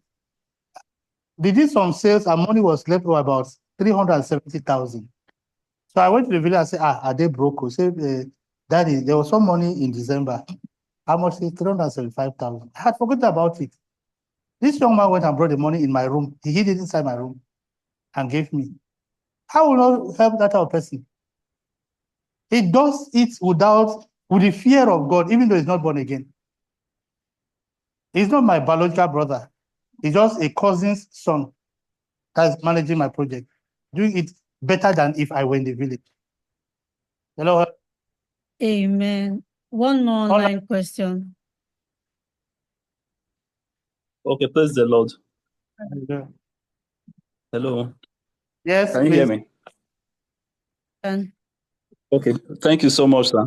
Thank you so much again, sir. And then I just wanted to add something to what you said about the opportunities for international business.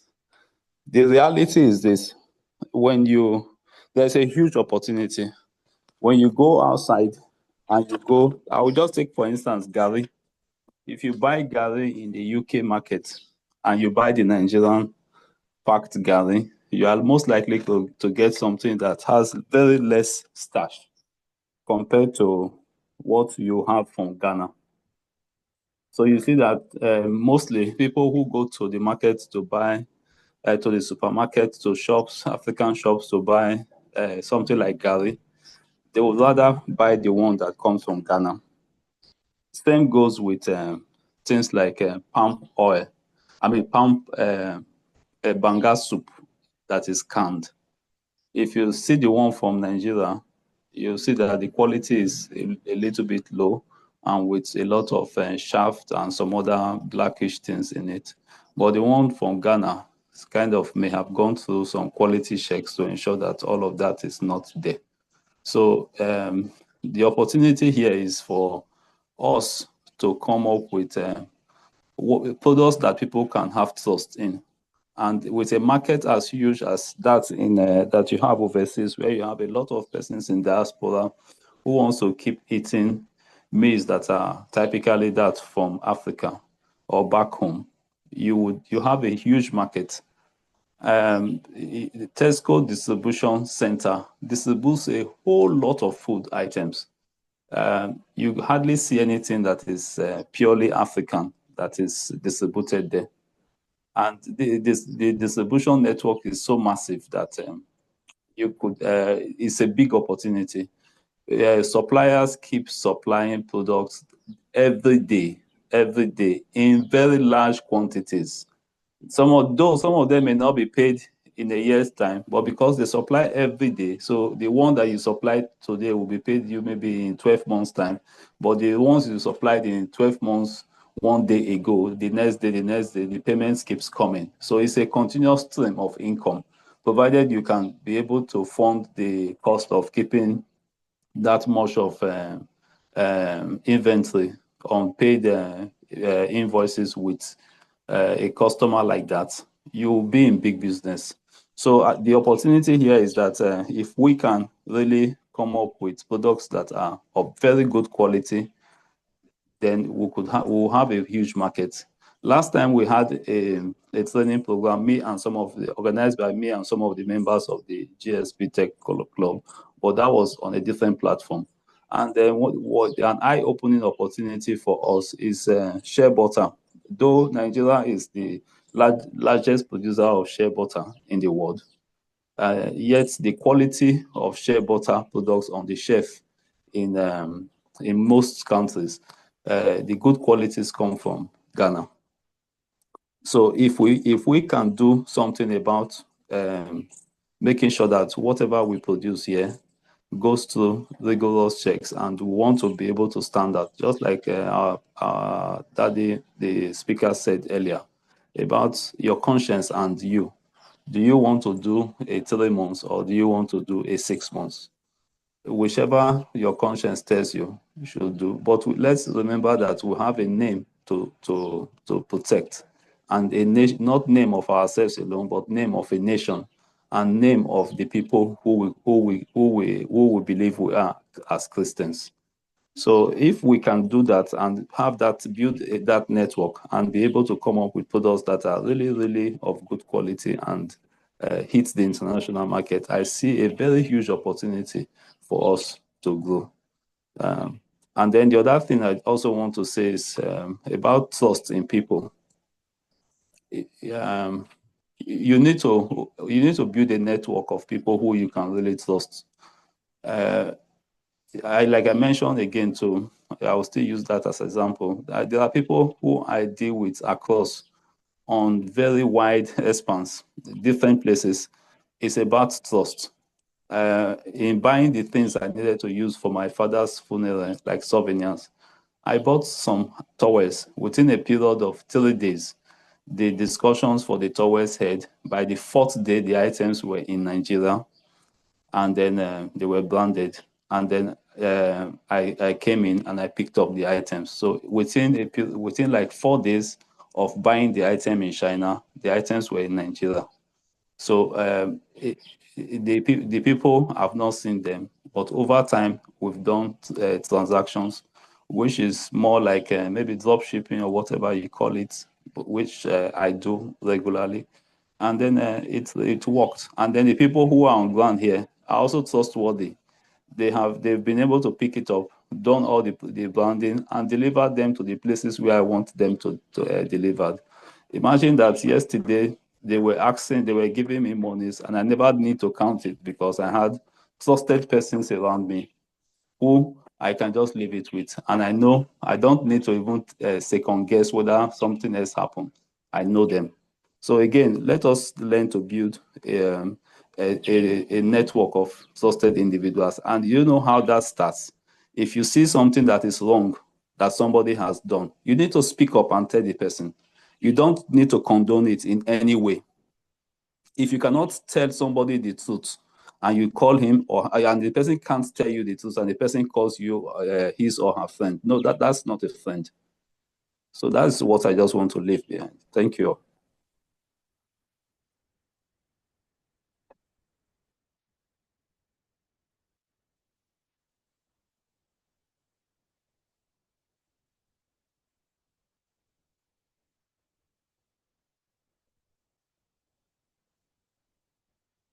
Tato, God bless you so much.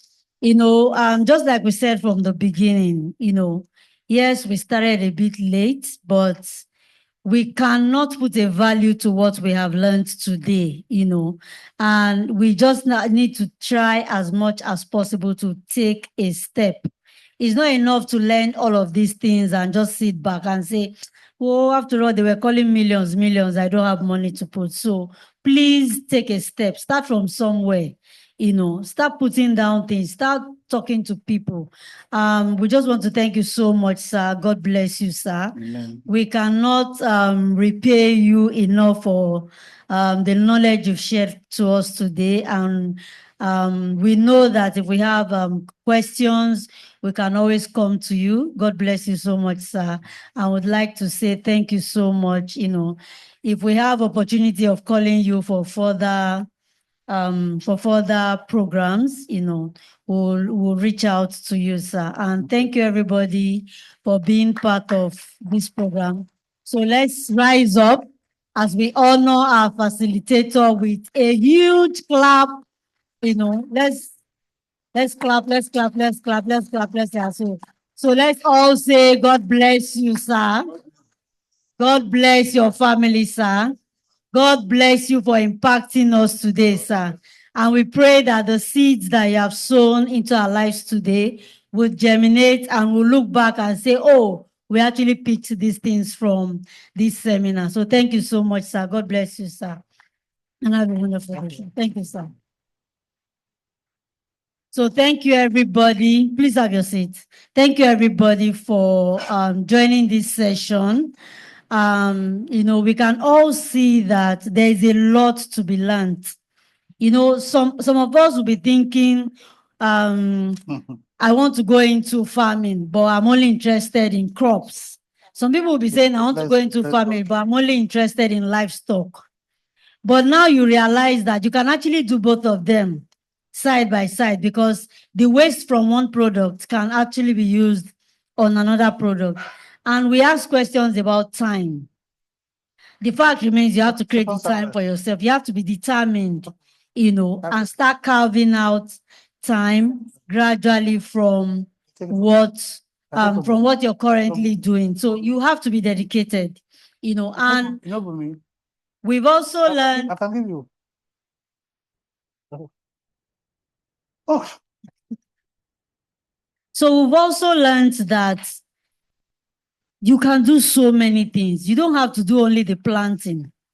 You can also consider things in the supply chain, like, the transportation to the market, the converting the product to, the produce to another processed fruit. So there is just so much to learn, so we'd like to thank everybody for coming in today.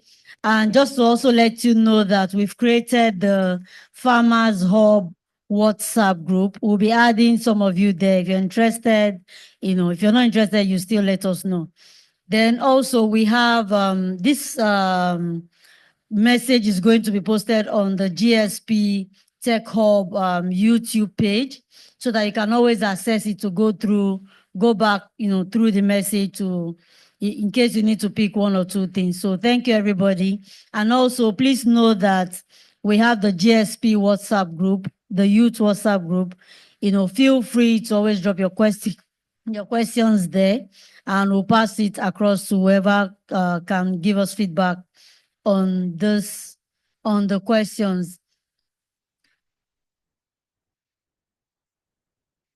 No, so we'll be using the attendance. We'll be using the attendance to add everybody to the group. Okay, please check there. So also, just to let you know that GSP Youth, we're having our Easter camping in the month of April, and we've been advertising this. If you come to church tomorrow, you can always ask the integration stand, or sometimes we have a table downstairs at the car park. Is that? Okay, if you also would like to register now, please, you can reach out to any of the youth executives, myself, Mr. Rotimi, Bumi, just reach out to any of us and we'll give you the details. It's going to be the Easter weekend, which is from on the 18th. Yes, I think we're departing on Thursday to the camp. Then we'll be back on Sunday morning. So it's only 20,000 naira. I can tell you that it is highly, highly, highly subsidized. There's no way you get accommodation of 3 days, 20,000 naira to cover and every other thing. So please, if you're interested, let us know. Yeah, you can reach out to Mr. Rotimi or any of the youth executives. Then please know that we are also having Let's Go Fishing. Let's Go Fishing is one of the redeem programs that we always have every year. And it will be happening that weekend, which is on Sunday after we get back from camp.